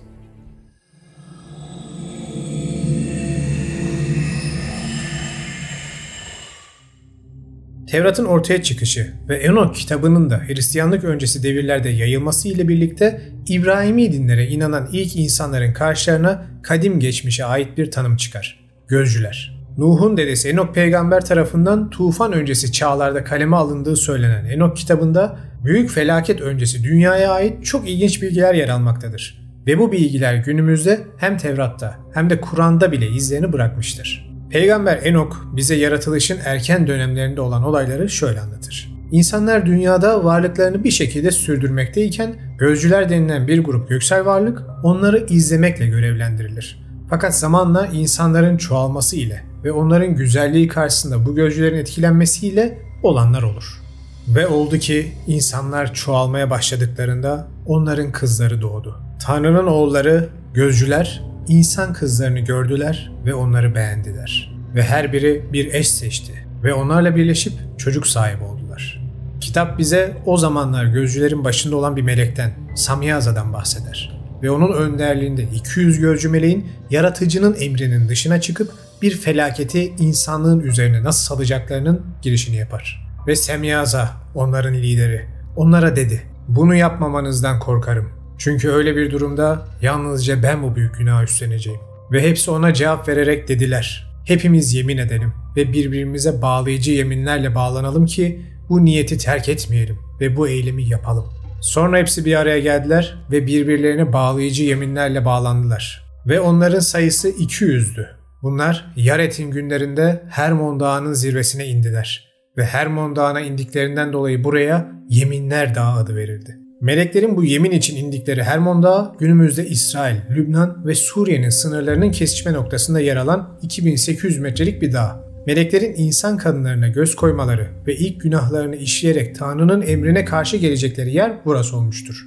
Ve dağ her daim bu günahtan dolayı kötü olarak anılmıştır. Hatta çağlar boyunca bu olayın yaşandığı rivayet edilen dağın spesifik bölgelerinde çeşitli tapınaklar da inşa edilmiştir. Yerel halkın efsanelerinde de dağın üstünde bulunan şeytan tahtı denilen kaya bu meleklerin tahtları diye anlatılır. Ve cennet kapısı denilen mağarada bu meleklerin dünyaya gelip gitmek için kullandıkları bir geçit diye anlatılır. Günümüzde dağın çoğu bölümüne gitmek mümkün değil. Çünkü dağda Birleşmiş Milletler Golan Gözlem Gücü üssü bulunmaktadır. Gözcü meleklerin indiği söylenen dağda bulunan Birleşmiş Milletler Gözlem Gücü. Hoş bir isim seçimi olmuş. İşte Hermon Dağı'nda yapılan bu lanetli yeminden sonra dünyadaki insanları gözlemlemek ve raporlamakla mükellef gözcü meleklerin insan kadınları ile çocukları olmaya ve bildiğimiz anlamda gezegen üzerinde bir düzen kurmaya başlarlar. Hatta aradan geçen uzun senelerden sonra bu melekler eşlerine ve nefilim denilen çocuklarına normalde insanlarla paylaşılması yasak olan göksel ilimleri de öğretmeye başlarlar. Bu olayın detayları Enok kitabında şöyle geçer. Azazel insanlara kılıçlar, bıçaklar, kalkanlar, göğüs zırhları ve savaş sanatını öğretti. Kadınlara bilezikler, süs eşyaları ve güzellik malzemelerini öğretti. Kadınların güzelliklerini arttırmayı ve makyaj yapmayı öğretti. Ve büyük bir haksızlık yapıldı ve insanlar günah işlediler ve tüm yolları bozuldu. Şemiyaza büyüleri ve köklerin kesilmesini öğretti. Armaros büyücülükleri öğretti. Barakel yıldırımların sanatını öğretti. Kokabel yıldızları ve gök cisimlerini öğretti. Ezekiel bulutları ve mevsimleri öğretti. Arakiel dünyanın işaretlerini öğretti. Şamsiel güneşin işaretlerini öğretti. Sariel ayın işaretlerini öğretti. Şimdi burada aklınızda bulundurmanız gereken önemli bir nokta var. Bakın güya günümüzde yaratıcı dediğimiz varlığın gözlemci melekleri var ve bunlar ona rapor veriyorlar. Bu melekler yoldan çıkıp insanlarla cinsel ilişki yaşıyorlar, aile kuruyorlar ve onlara göksel ilimleri yani bilimi öğretip gelişmelerini sağlıyorlar ki bu en büyük yasaklardan birisi. Fakat halen Tanrı'nın olup bitenden haberi yok. Bu motifi unutmayın çünkü benzer anlatım İbrahimi dinlerin kutsal dedikleri kitaplarda da devam edecek. İşte bu meleklerin çocukları olan nefilimler üstün fiziksel meziyetleri ve meleklerden öğrendikleri göksel ilimler sayesinde o devrin ilkel insanların üzerinde çok büyük bir güç elde ederler ve onları sömürmeye, kullanmaya başlarlar. Ve kadınlar devler doğurdu ve onların yüksekliği 3000 arşın idi. Bu devler insanların bütün işlerini yutarak kendilerine yer açtılar. Ve insanlar onları besleyemediklerinde devler insanlara döndüler ve insanları yemeye başladılar. Ve kanatlı hayvanlar, sürü hayvanları, yılanlar, balıklar ve bütün gökyüzünde uçanlar ve karada yürüyenler arasında büyük bir katliam yaptılar. Ve birbirlerinin etlerini yediler. İçlerini çıkardılar ve kan içtiler. Ve sonra yeryüzü bu devlerin yüzünden suç ve haksızlıklarla doldu. Ve Azazel, insanlara kılıçlar, bıçaklar, kalkanlar, göğüs zırhları ve savaş sanatını öğretti. Ve metallerin işlenmesini ve bilezikler ve süs eşyaları yapmayı öğretti. Bu nedenle dünya değişti. Bu olaylar olurken dünyada ne kadar sene geçti belirsiz. Ama varlıkların ölümsüz diye nitelendirildiğini ve bu devirlerde Enok'un da yaşadığını düşünürsek ki kendisi yüzlerce sene yaşamış bir peygamber, dünyanın başıboş şekilde melekler tarafından binlerce yıldır yönetildiğini düşünebiliriz. İşte artık sonlarına doğru insanlar için işkence ve kaosla geçen senelerden sonra 4 büyük melek sonunda dünya gezegeninde yaşananları duyarlar ve hemen Tanrı'ya iletirler. Ve o günlerde 4 büyük melek Mikail, Uriel, Rafael ve Gabriel göğe baktılar ve şöyle dediler: yeryüzündeki kanların sesi göklerin kapısının eşiğine kadar yükseldi. Ve şimdiye kadar olan ruhlar size yakın durdu. Ve günahkarların işleri hakkında büyük sayılarla önünüzde şikayetçi oldular. Ve Tanrı'nın büyük krallığına gittiler ve şöyle dediler: Yüce Tanrım, yaratılışın Tanrısı, görüyorsun Ne yapmış bu kadar günahkar çocuklar? Bu ruhların ne kadar büyük suçu? Ve göklerin kapısından yeryüzüne kadar her günah işini işlediler ve ellerini kana buladılar. Ve Tanrı göklerde arşında, tahtında oturan büyük kral, günahkarları ve ruhların şikayetlerini işitti ve yeryüzüne baktı. Ve yeryüzünde olan her şeyin yozlaştığını ve tüm bedenlerin yeryüzünde yozlaştığını gördü. Ve Tanrı insanlara öfkelendi ve yeryüzünden onları yok etme kararı verdi.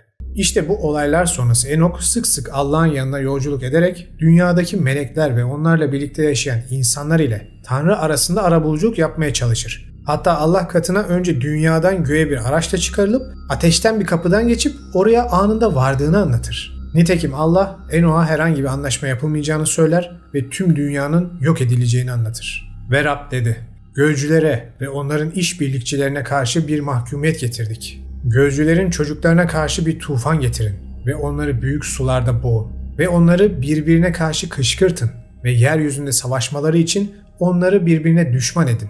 Ve hepsi öldürülecek ve onların ayaklarının altından dünya temizlenecek. Bu dünyada kötülük ve haksızlık kalmayacak ve gözcülerin çocukları ile onların işbirlikçileri öldürüldüğünde ruhları mahkum edilecek ve sonsuza kadar zincirlenecek."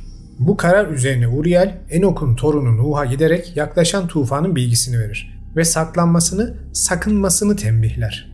Rab Uriel'e dedi, "Lamek'in oğluna git ve söyle, onun adıyla kendini saklayasın. Çünkü tüm yeryüzüne tufan getiriyorum ve yeryüzündeki her şeyi yok edeceğim.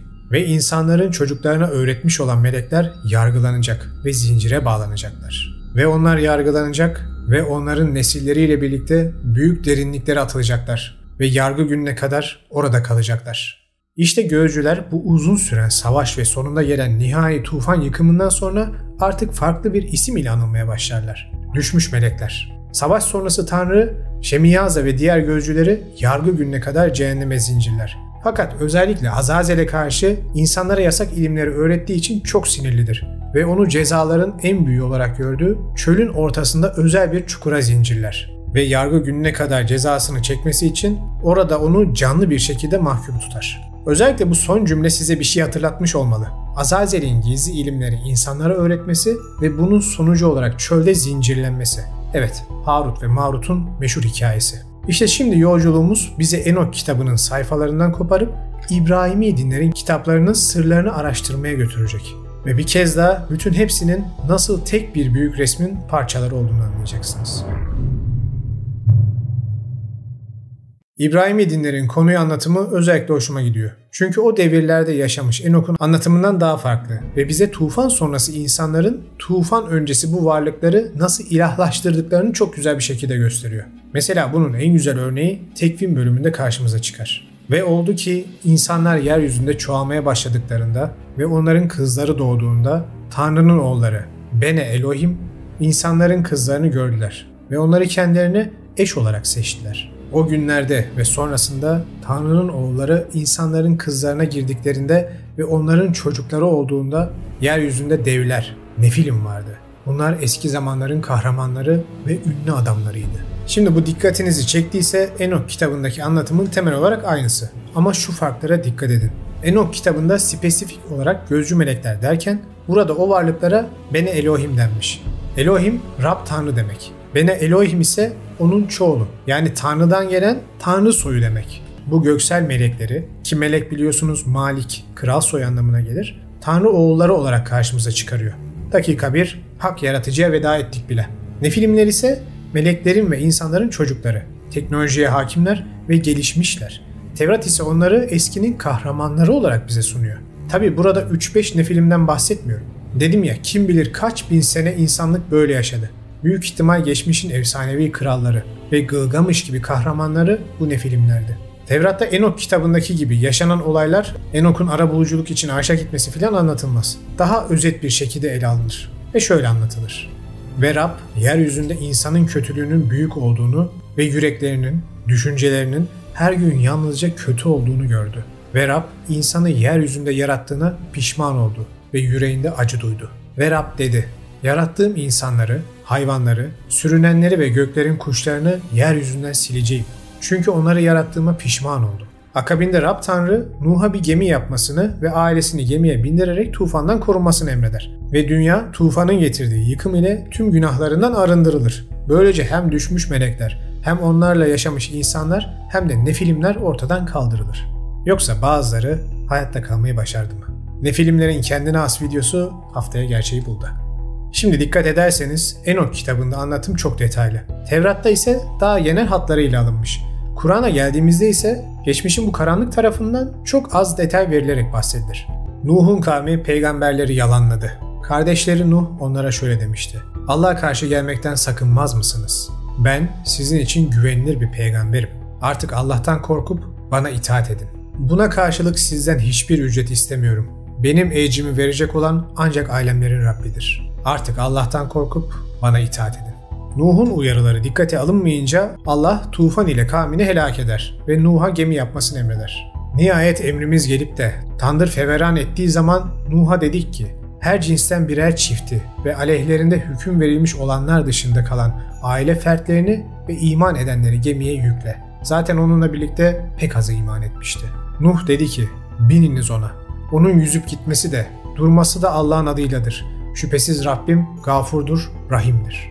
Şimdi Kur'an'da geçen bu olayı kitaptaki anlatımıyla algılarsanız size daha önceki tufan videolarımda da dediğim gibi olayın sadece Mezopotamya'da Nuh'un bulunduğu alanda olduğunu düşünürsünüz ve şu sorun ortaya çıkar. Madem Nuh'un kavmi sadece orada, neden tüm dünyayı Allah sular altında bıraktı? Bu çok abartı değil mi? İşte bu hatasının önüne Tevrat, Enok kitabı ve diğer dini metinleri birleştirerek geçiyoruz. Çünkü o tarz metinler hep tüm dünyanın yozlaştığından bize bahsediyorlar. Yani ortada global ölçekte bir medeniyet ve onun yozlaşması var. Bu da tüm dünya mitlerinde karşımıza çıkan yerel tanrısal yöneticilerin yozlaşması ve tufanın bu yüzden gelmesi olayını çok güzel özetliyor. Yani anlaşılan o ki gözcü melekler ve onların oğulları gezegendeki tüm insanlığı hem onlarla çalışarak hem de onları yöneterek küresel çapta idare etmişler. İşte bu sebepten tufan tüm dünyanın temizlenmesi için gönderilmiş. Arşı taşıyanlar ve onun çevresindekiler Rablerini hamd ile tesbih ederler. Ona inanırlar ve müminler için bağışlanma dilerler. Arşın bildiğimiz anlamda kral tahtı olduğunu unutmayın demiştim. Kur'an'da konumuzla alakalı en belirgin bilgi ise Bakara suresinde karşımıza çıkar ve bize Harut ve Marut denilen iki meleğin hikayesini anlatır.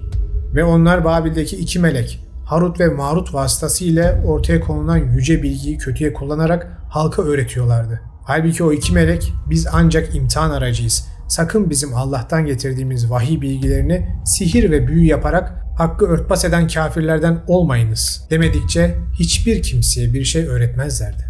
Normalde Kur'an'da Harut ve Marut'un cezalandırılması yazmaz. Ama İslam kültüründe bu iki meleğin Babil kentinde bu yasaklı ilmi yaymalarından ötürü Allah tarafından çöldeki bir deliğe kıyamete kadar hapsedildikleri anlatılır. Harut'la Marut'un hikayesindeki detay ise bu meleklerin göksel bilgileri insanlara öğretmesi ve insanların o bilgileri kötü şeyler yapmak için kullanmaları.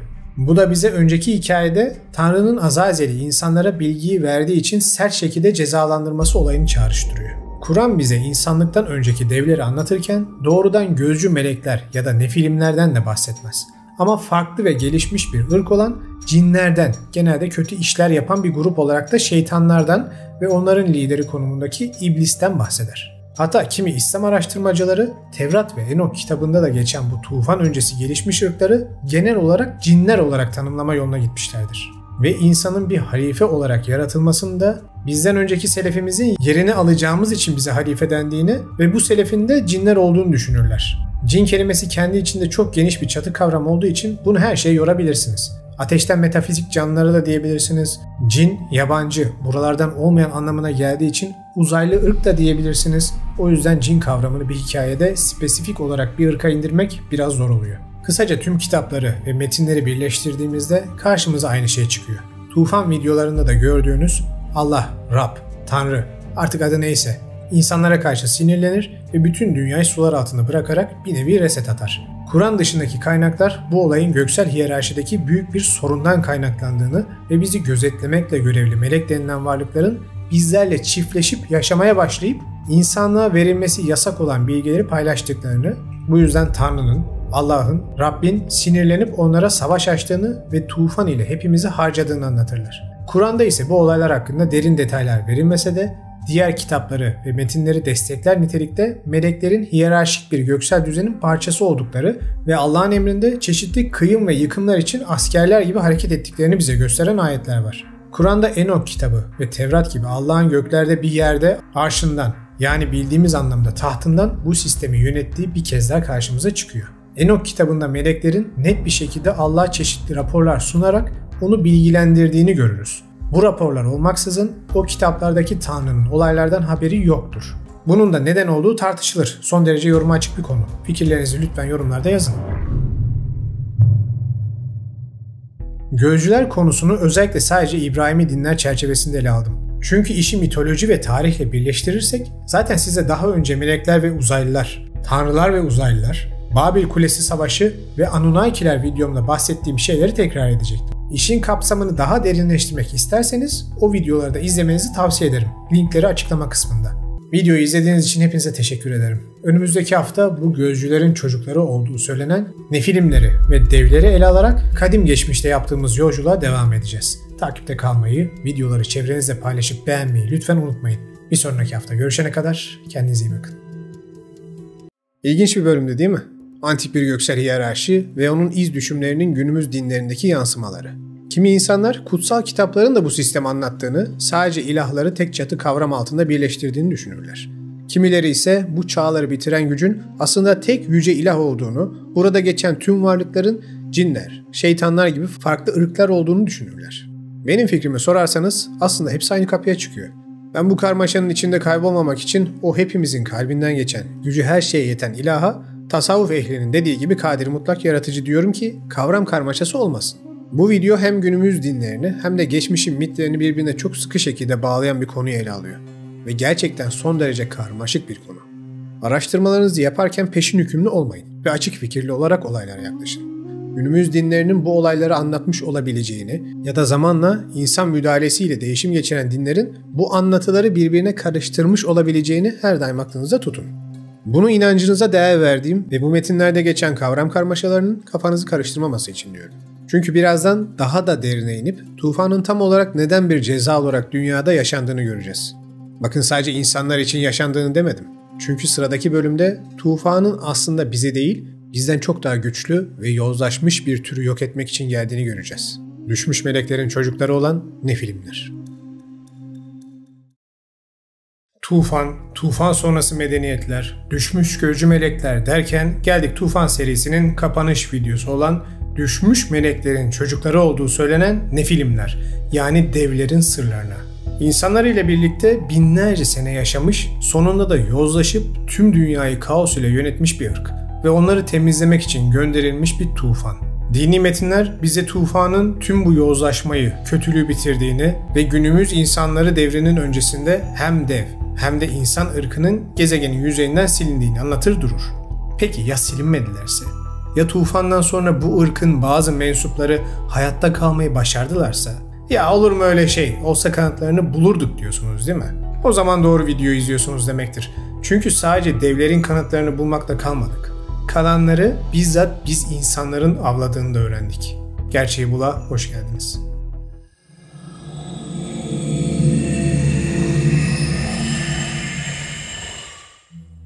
Gözcüler ya da düşmüş melekler. Zamanın bilinmeyen bir geçmişinde dünyada insanları gözetlemek ve Tanrı'ya raporlamak için gönderilmiş göksel varlıklar iken insan kadınlarının çekiciliğine dayanamayıp onlardan çocuklar yaparlar ve insanlık medeniyetinin sonunu getirecek olan nefilimlerin doğmasına ve sizin bugün bu videoyu izlemenize sebep olurlar. Geçen haftaki gözcüler videomda size bu meleklerin, maliklerin yani göksel kralların niteliklerinden bahsetmiştim. Uzun uzadıya tekrar etmeyeceğim. Ama bu videodan önce Tufan serisi videolarını izlemeniz önemli. Tufan öncesi yaşanan olayları bize en detaylı şekilde gösteren kitaplardan birisi şüphesiz ki Enok kitabı.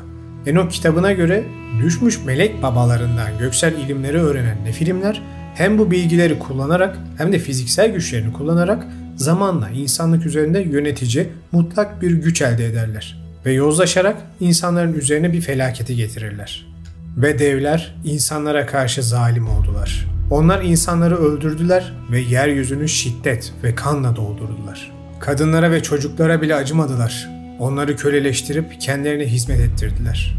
Enok kitabında bu devlerin ölümlerinin temelde tufan ile olduğu anlatılsa da aralarda aslında Tanrı'nın tufandan önce meleklerinin yardımı ile dünyada bozgunculuk çıkararak bu ırkların kendi aralarında da büyük savaşlar yaptıklarını ve dünyanın düzeninin bozulmasını da anlatır. Ve onlar, Nefilimler, birbirlerine karşı savaştılar ve kendi kanları döküldü. Onlar birbirlerini yediler ve insanlar arasında büyük bir kargaşa yarattılar. Enok kitabını ve bütün kitaplarda olan sembolik anlatımları lütfen yakalayın. Mesela kitapta devlerin havadaki, karadaki, sudaki her canlıyı yedikleri, buna rağmen doymadıkları, nihayetinde de insanları yedikleri anlatılır. Bu anlatımı doğrudan gerçek diye ele alırsanız, dev dediğimizde karşınıza canavar gibi korku filmlerinden fırlamış bir figür çıkar. Halbuki sembolizmi anladığınızda bu sorun ortadan kalkar. Evet, gerçekten fiziken büyüklermiş ve pek çok metinde ebatlarının 3 ila 5 metre arasında olduğu anlatılır. Fakat burada kilit kelime insanlara verilmesi yasak olan ilimleri öğrenip insanları köleleştirmeleri. İşte burada teknolojiden bahsediyoruz. Bu teknolojiyi kullanan Nefilimler ilkel insanlar ile resmen çocuk gibi oynarlar ve aç gözlülükleriyle dünyanın kaynaklarını kendi çıkarları için kullanırlar. Bu esnada onlar gücü ele geçirirken insanlar da sömürülür ve ezilir. İşte devler her şeyi yediler ama doymadılar lafı bunu sembolize eder. Ya bir saniye. Şöyle bir düşününce bu anlatılanları biz de günümüzde yaşıyoruz sanki, değil mi? Dev şirketler ve onların sahipleri olan endüstri titanları tarafından dünyanın tüm kaynakları bu doymak bilmez elitlerin zenginliği için kullanılırken suda, havada ve karada yaşayan tüm canlılar ölüyor. Adamlara yetmiyor, çalışanın kazanacağı 3 kuruşa da göz dikip onu da cebe indiriyorlar ve insanları köleleştiriyorlar. Size hep diyorum, tarih asla değişmeyen bir döngüdür ve bizim fantazi kurgu sandığımız sembolik anlatım ve kavramlar bile bilinçaltımıza o kadar işlemişlerdir ki Enok kitabında dev denilen varlıklara hayal ürünü deriz ama demin dediğim gibi global ve güçlü şirketlere dev deriz. Onların sahiplerine ise Yunan mitlerinde geçen varlıklar olan Titanlar deriz. Ve o mitlerde yaşanan olayların ve hataların tekrar başımıza gelmesine izin veririz. O yüzden bir daha bir mitolojiyi okurken ya acaba gerçekten bunların hepsi yaşandı, dünyanın sonu geldi de sonrasında insanlar bizi uyarmak için mi bu mitleri tekrardan akıllarında kaldığı şekilde kaleme aldılar diye düşünün. İşte o zaman medeniyetimizin şu an gittiği yoldan dramatik bir şekilde dönüş yapmazsa neden sonunun geldiğini anlarsınız. Hem de yine devler tarafından. Tevrat'a geldiğimizde ise devlerin hikayesi ilginç bir dönüşüm yaşar ve Tevrat'ın özellikle antik Mezopotamya ve Mısır medeniyetlerinden aldığı tarihi veriler ile anlatımını birleştirmesinden ötürü devler hakkında çok daha detaylı bilgiler öğrenmeye başlarız. Tevrat'ta anlatım ilk başta Enok kitabı ile aynıdır. Tanrı oğulları olan Bene Elohimler insan kızlarını beğenirler. Onları eş seçer ve günah işleyerek onlardan çocuk yaparlar. Bu çocuklar da Nefilimlerdir. Tevrat buradan sonra Enok kitabından farklı olarak o devler için geçmiş kahramanları ve ünlü kişileri diye bize bahseder. İnsanlar yeryüzünde çoğalmaya başladı ve onların kızları doğdu. Tanrı oğulları insan kızlarının güzel olduğunu gördüler ve beğendikleriyle evlendiler. O zamanlar ve sonrasında yeryüzünde Nefilimler vardı. Tanrı oğullarının insan kızlarıyla evlenip çocuk sahibi oldukları günlerde bu çocuklar eski çağların kahramanları ve ünlü adamları oldular.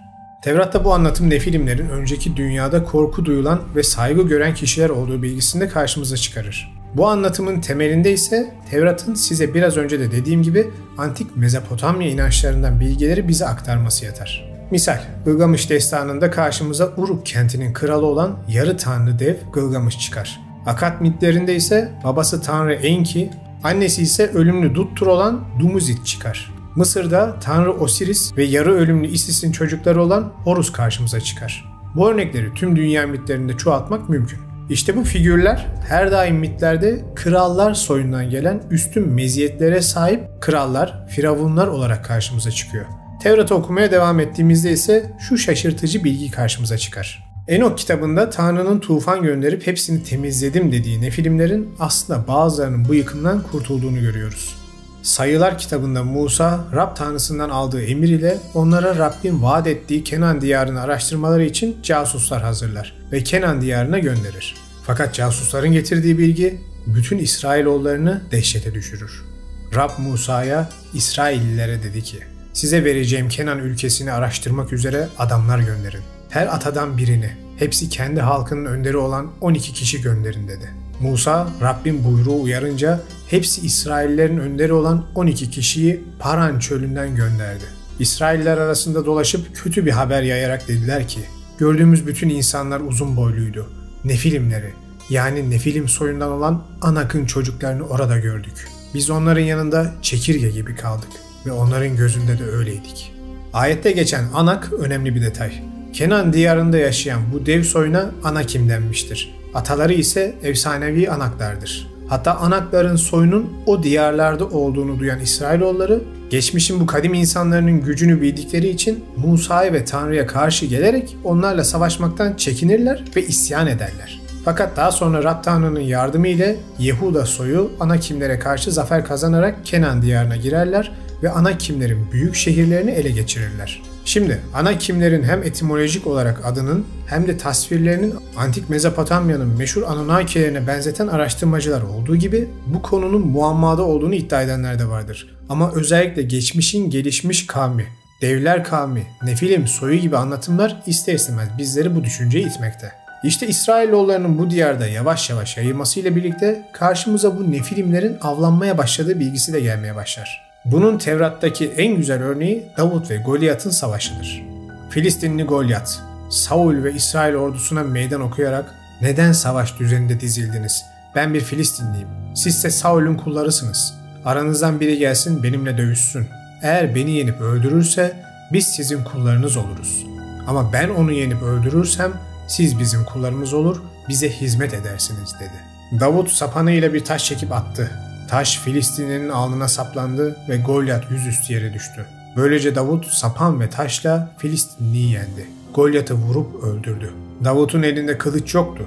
Davut koşup Golyat'ın üzerine çıktı, Golyat'ın kılıcını tuttu, kınından çekip onu öldürdü ve başını kesti. Bunlar gibi çeşitli ayetler bize bu diyarlarda bulunan çeşitli soylara ait devlerin İsrailoğulları tarafından geçen senelerde sürekli öldürüldüklerini anlatır durur. Tamam, yine bunların sadece Mezopotamya ve İbrahimi dinlerin abartılı hikayelerinden ibaret olduğunu düşünenler olabilir. Son derece normal. O yüzden yolculuğumuzu biraz genişletelim ve Amerika kıtasına doğru gidelim. Orada devlere dair kanıtlar karşımıza bir kez daha çarpıcı şekilde çıkacak. Çünkü bu sefer işin içinde bizzat Amerikan hükümeti de olacak. Amerika kıtaları bize devler ile alakalı son derece ilginç hikayeler ve destanlar sunar. Choctaw kabilelerinde Nahula denilen büyük insanlardan bize bahsedilir ve onların yamyam oldukları söylenir. Choctawlar fırsat buldukça bu canlıları öldürmüşler ve onları kıtanın batı uçlarına kadar sürgün etmişler. Batıda bulunan Paiute halkı ise binlerce yıldır Nevada çöllerinde ve dağlarında yaşamakta olan bir halktır ve bize kızıl saçlı devlerin, yani Sitechahların hikayelerini anlatırlar. Kızılderililere göre bu mistik halk büyük kanolar ile denizden gelerek insanları avlamaya ve yemeye başlamışlar. Bunun üzerine bölgede bulunan tüm yerli kabileler güçlerini birleştirerek bu canlılara karşı savaşmışlar. Ama karşılarındaki ırk çok güçlü olduğu için büyük kayıplar vermişler ve savaşta esir düşen yoldaşları bu ırka yemek olmuş. Diğer düşman yerli kabileler bile bu tehdit karşısında birlik olmuşlar ve yapılan son büyük savaşta bu dev ırkının mensupları büyük bir mağaraya çekilmek zorunda bırakılmış. Yerliler mağaranın girişine bulabildikleri tüm yanıcı maddeleri koyarak taşlarla ağzını kapatmışlar ve devleri boğmak için ateşe vermişler. Bu hikayeyi bize ilk kez Kızılderili şefi Winnemucca'nın kızı olan Sarah Winnemucca Hopkins kaleme alıp anlatmıştır. Ama Sarah ısrarla bunun bir hikaye olmadığını, bizzat tarihlerinin bir parçası olduğunu üzerine basarak anlatmıştır. 1886'da maden mühendisi John Reed bu hikayeden etkilenir ve bölgede aramalar yapmaya başlar. Kısıtlı imkanlarına rağmen Sarah'nın bahsettiği mağarada yüksek miktarda yanmış yarasa gübresi kalıntısı keşfeder. İşte bu bulgu bir anda tüm hazine avcılarının dikkatini çeker ve Lovelock mağarasını aniden popüler hale getirir. 1912 ve 1924 seneleri arasında yapılan kazılarda ve keşif çalışmalarında bölgeden binlerce antik kalıntı çıkarılır ve haberlere konu olur. Özellikle de bulunan sıra dışı büyüklükte iskelet kalıntıları. Mağarada yapılan incelemeler gerçekten girişte devasa bir ateşin uzun süreler boyunca yandığını bize göstermiştir. Mağaranın daha derin yerlerinde ise gördüğünüz dev el işaretleri keşfedilmiştir. Tabi bunların yanında bulunan binlerce parça tarihi eser ve insan kemikleri de var. Hatta bu kemiklerdeki deformasyon bu bedenlerin gerçekten yamyamca yendiğini gösterir nitelikte. Sadece bunlar da değil. Mağarada bulunan terlik benzeri ayakkabıların dev ebatları bize onları giyecek kişinin en az 2,5 metre uzunluğunda olacağını göstermekte. Yapılan kazılarda 2 adet mumyalanmış kızıl saçlı devin mezarının da bulunduğu belirtilmiştir. Hatta 1931'de yayımlanan bir Nevada gazetesindeki bilgiye göre Lovelock mağarasının hemen yakınındaki kurumuş bir göl kalıntısında 2 adet kızıl saçlı dev mezarının daha bulunduğu yazılmıştır. Yine 1800'lerin sonu, 1900'lerin başında ülkenin doğusunda Ohio yakınlarında bulunan Yılan Tepesi'nde Frederick Putnam yaklaşık 3 metre boyuna sahip ve normal bir insan kemiğine göre 2 kat daha kalın olan iskeletler bulmuştur. Yılan Tepesi ya da Sürüngen Tepesi kimin neden yaptığı belli olmayan antik bir eser ve son derece bozuk bir elektromanyetik alana sahip. Bunun da sebebinin hemen yakınına düşmüş bir meteor olduğu söylenmekte. Ama bölge o ya da bu sebepten bilinmez, yerli halklar için her zaman büyük bir kutsiyet taşımış. İşte bu ilginç bölgenin hemen yakınlarında yerel bir çiftçide arazisinde devasa mezarlar ve kalıntılar bulduğunu söylemiş ve bu olay zamanında New York Times'ta haber bile olmuştur. Gazetedeki makalede bulunan iskeletlerin 2,5 metrelik insanlara ait olduğu ve muhtemelen bölgenin zamanında bu insanlar tarafından kutsal bir ibadet alanı, gömü alanı olarak kullanıldığı yazılmıştır. 1890'lar ve 1940'lar arasında geçen 50 senelik kazılarda özellikle Yılan Tepesi ve çevresindeki 100 kilometrelik alan başta olmak üzere bütün Kuzey Amerika'da doğu yakasından batı yakasına kadar yaklaşık 1000 adet dev iskeleti ve onlara ait eşyalar başta Smithsonian Enstitüsü ve Carnegie Müzesi olmak üzere çıkarılmış, raporlanmış, haber konusu olmuş, hatta üzerlerinde bilimsel çalışmalar bile yapılmıştır. Ya arkadaş, madem öyle bu müzelerden neden hiçbirinde bu kemikleri göremiyoruz diye merak edenler harika bir noktaya parmak bastılar. Çünkü işler işte tam bu noktadan sonra akıl almaz düzeyde saçma bir hal almaya başlıyor, hazır olun. Demin size bahsettiğim raporlanmış kazılardan bir tanesi de 1892 senesinde Cramps Mağarası, Alabama'da Smithsonian tarafından yapılan bir kazıda bulunan dev ahşap tabutlardı. Ve bunlar resmi olarak kayıt altına alınmış keşiflerdi. 1950 senesinde ise araştırmacı Frederick Poe, konu hakkında daha fazla bilgi almak için Smithsonian'dan bu keşifte bulunan tabutları ve kemikleri incelemek istediğini söyler.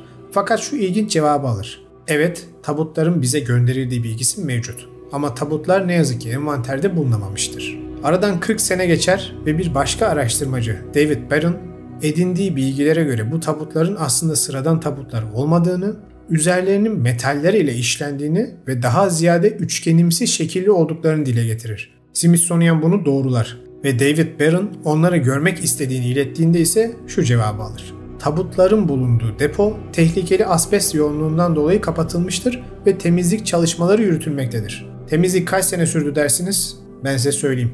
10 sene. Smithsonian'ın tarihi aslında son derece ilginç.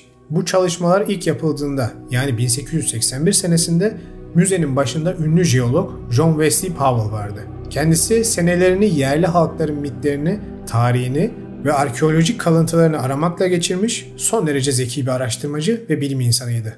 Ve seneler süren araştırmalardan sonra Amerika'nın yerli halklarının hem kıta içinde hem de kıtalar arası yani dünya çapında olacak şekilde diğer kültürlerden bir şekilde haberdar olduklarını ve sembolizm kavramlarının tüm bu global çaptaki olası medeniyet ile benzer olduğunu savunmuştur. Daha önceki tufan videolarımda size bahsettiğim tufan öncesi ve sonrası ortak sembolizme geldik. Fakat ne olduysa Cyrus Thomas Smithsonian'da güç kazanmaya başlayınca oldu. Cyrus Thomas, Amerikan yerlilerinden açık konuşmak gerekirse tiksinen bir insandı.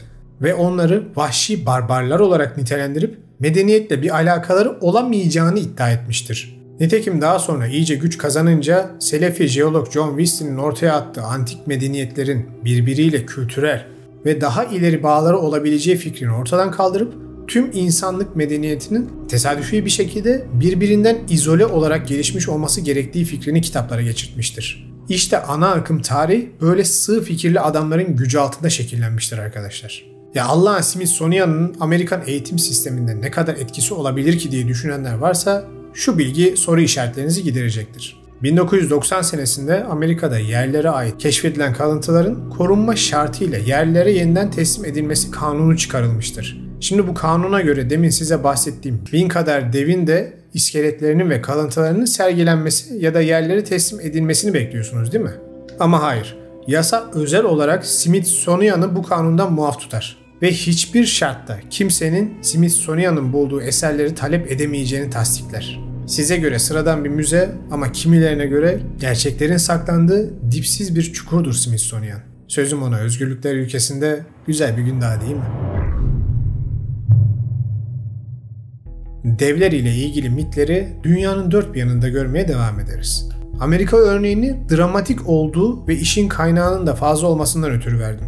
Tabii ki bu konuların her daim tartışmaya açık ve iki taraflı olduğunu da unutmayın. Mesela Smithsonian 2014 senesinde yaptığı açıklamada tüm bu iddiaların yalan olduğunu beyan etmiştir. Bulunan iskeletlerin insanlara bile ait olmadığını ileri sürmüştür ve kendilerinde devlere ait lahitlerin olmadığını söylemiştir. Halbuki aynı Smithsonian deminki örneklerde gördüğünüz gibi de Amerika çapındaki bu tarz kazılara uzun bir süre boyunca önderlik etmiş ve kendini kanunlar ile sağlama almıştır. İşte bu ne perhiz, bu ne lahana turşusu dediğimiz olay da zaten bu tezatlıklar yüzünden oluşuyor. Eldeki veriler doğrultusunda siz de kendi araştırmalarınızı yapabilirsiniz. Açıklamada çeşitli kaynakları sizinle paylaştım.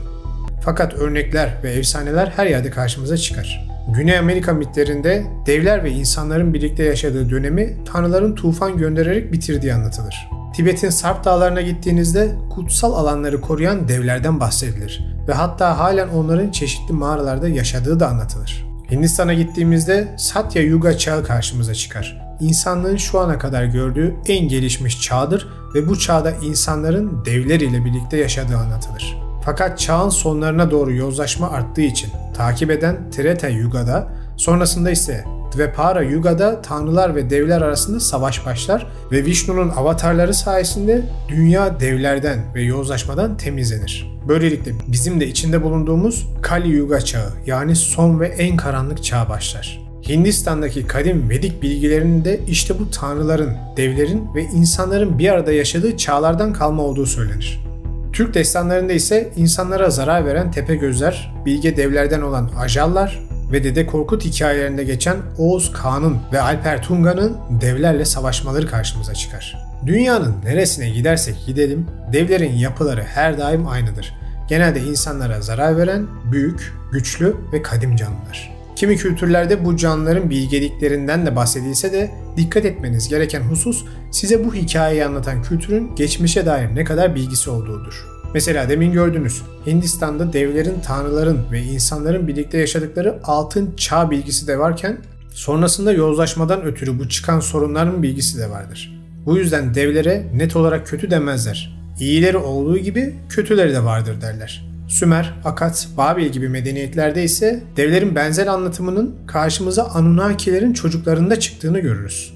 Anunnakiler geçen on binlerce sene içerisinde insanlar ile de çocuk sahibi olmuşlar ve karşımıza yarı tanrı denilen dev insanlar çıkmıştır. Nitekim bunlar da çoğu zaman bölgelerinin kralları olmuşlardır. Fakat zamanla onların bile çocukları kendi aralarında güç mücadelesi için savaşa tutuşurlar ve çok büyük yıkımlar yaşanır. Dikkat ederseniz hikaye hep aynı. Tanrıların, onların soyundan gelen devlerin ve insanların bir arada yaşadığı bir çağ var. Bu çağ zamanla güç kavgaları temelli yozlaşmadan ötürü karanlık bir hal alıyor ve haliyle hiyerarşinin en altında insanlar zarar görüyor. Sonrasında da bu çağ istisnasız tüm medeniyetlerin hikayelerinde tufan ile son buluyor. Kadim medeniyetlerin inancına göre dünyaya önce göksel bir ırk geliyor, insan yaratılıyor, sonrasında insanlar ile bu ırk çiftleşmeye başlıyor, devler olarak aktarılan yarı tanrı denilen insanımsılar doğuyor, zamanla dünya çapında bu sistem yozlaşıyor ve tanrılar tufan ile olayı sıfırlıyorlar.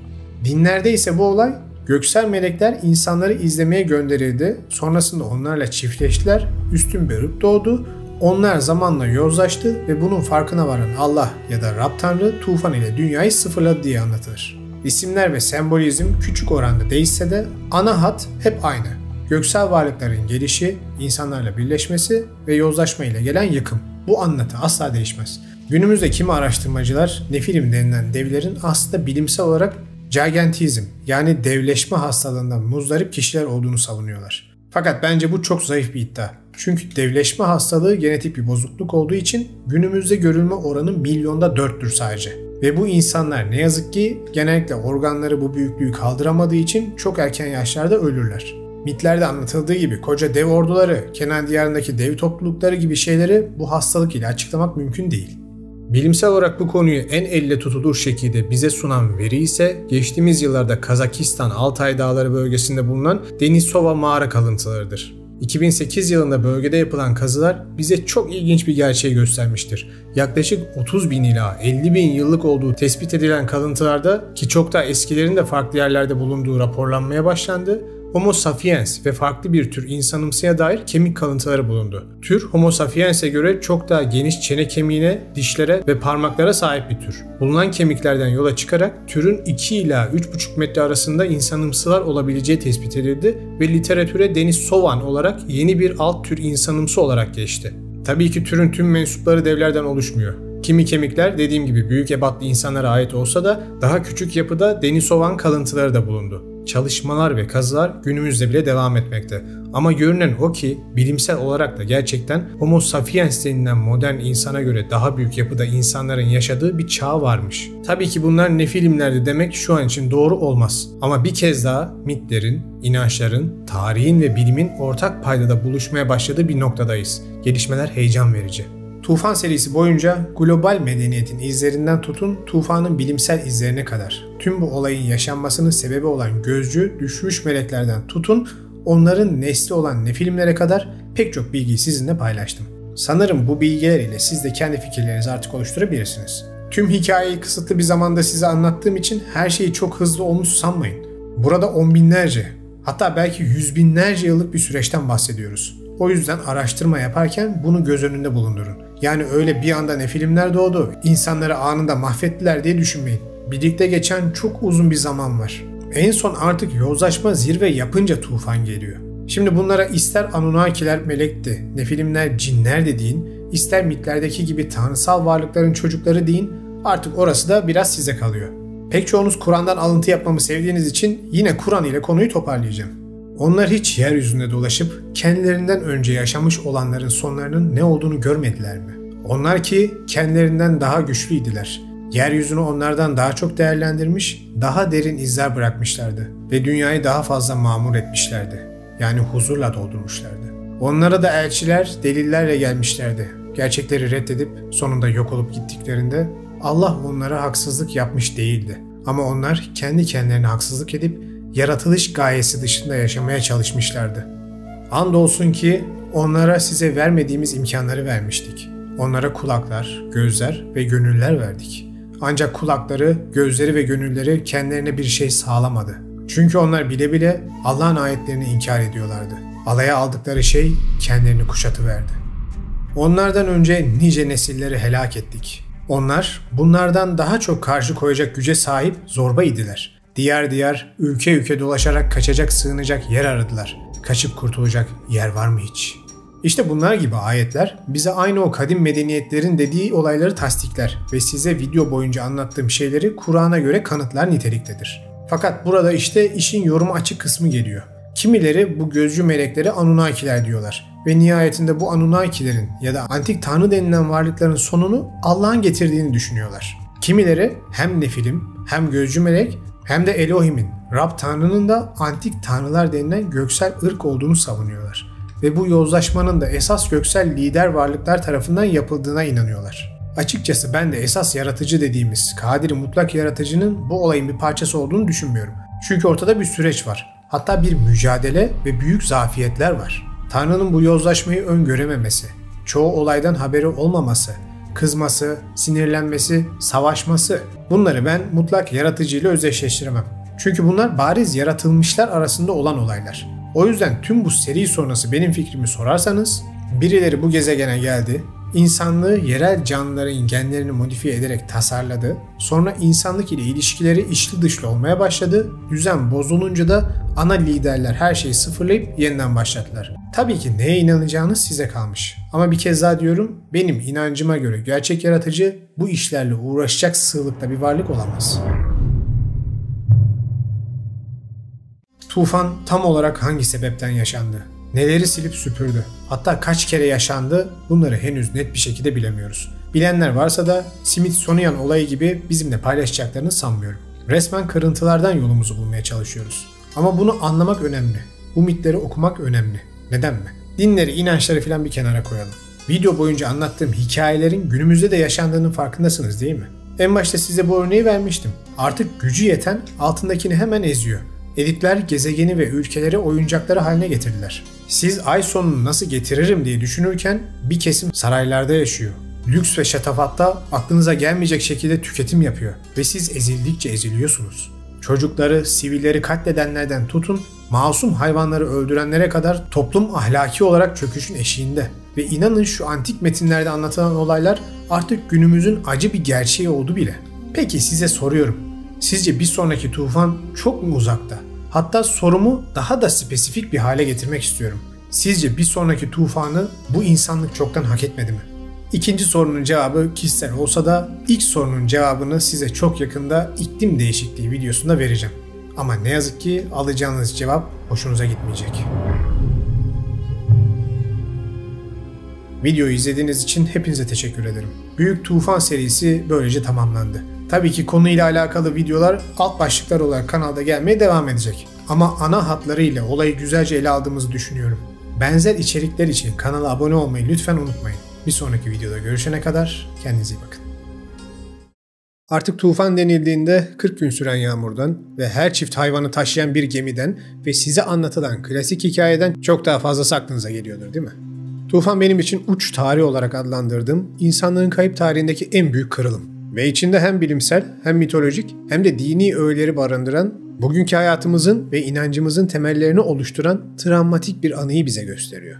Tufandan önce tüm dünyayı kapsayan gelişmiş bir medeniyet var mıydı? Benim fikrimi sorarsanız evet vardı. Ve biz o medeniyetin hatıraları ile, bilgi birikimlerinin kırıntıları ile tufan sonrası ikinci insanlık medeniyetini kurmuşuz gibi gözüküyor. Tabii ki tartışmaya açık konular ama benim fikrim bu yönde. Fakat şu olasılık halen en azından benim için bitmiş değil. Eğer zamanında insanlar ve onlarla yaşayan hatalı bir şekilde Tanrı, Rab denilen canlıları birileri temizlemek istediyse bu şu an bizim için ne ifade ediyor? İnsanlık akıl almaz bir hızla yozlaşıyor. Gezegeni ve üzerinde yaşayanları hızla yok ediyor. Zalim masumun hakkını yiyor ve tiranlaşmış titanlar insanları eziyor. Peki eğer bu anlatılanlar doğru ise ve birileri bizi her yozlaşmamızda harcıyor ise sizce bir sonraki ziyaretlerine ne kadar kalmıştır? Umarım düşmüş melekler, nefilimler hepsi birer mitolojik masaldır. Aksi halde gerçek bayağı bir can sıkıcı demektir. Bir sonraki uzun derleme bölümünde görüşmek üzere, kendinize iyi bakın.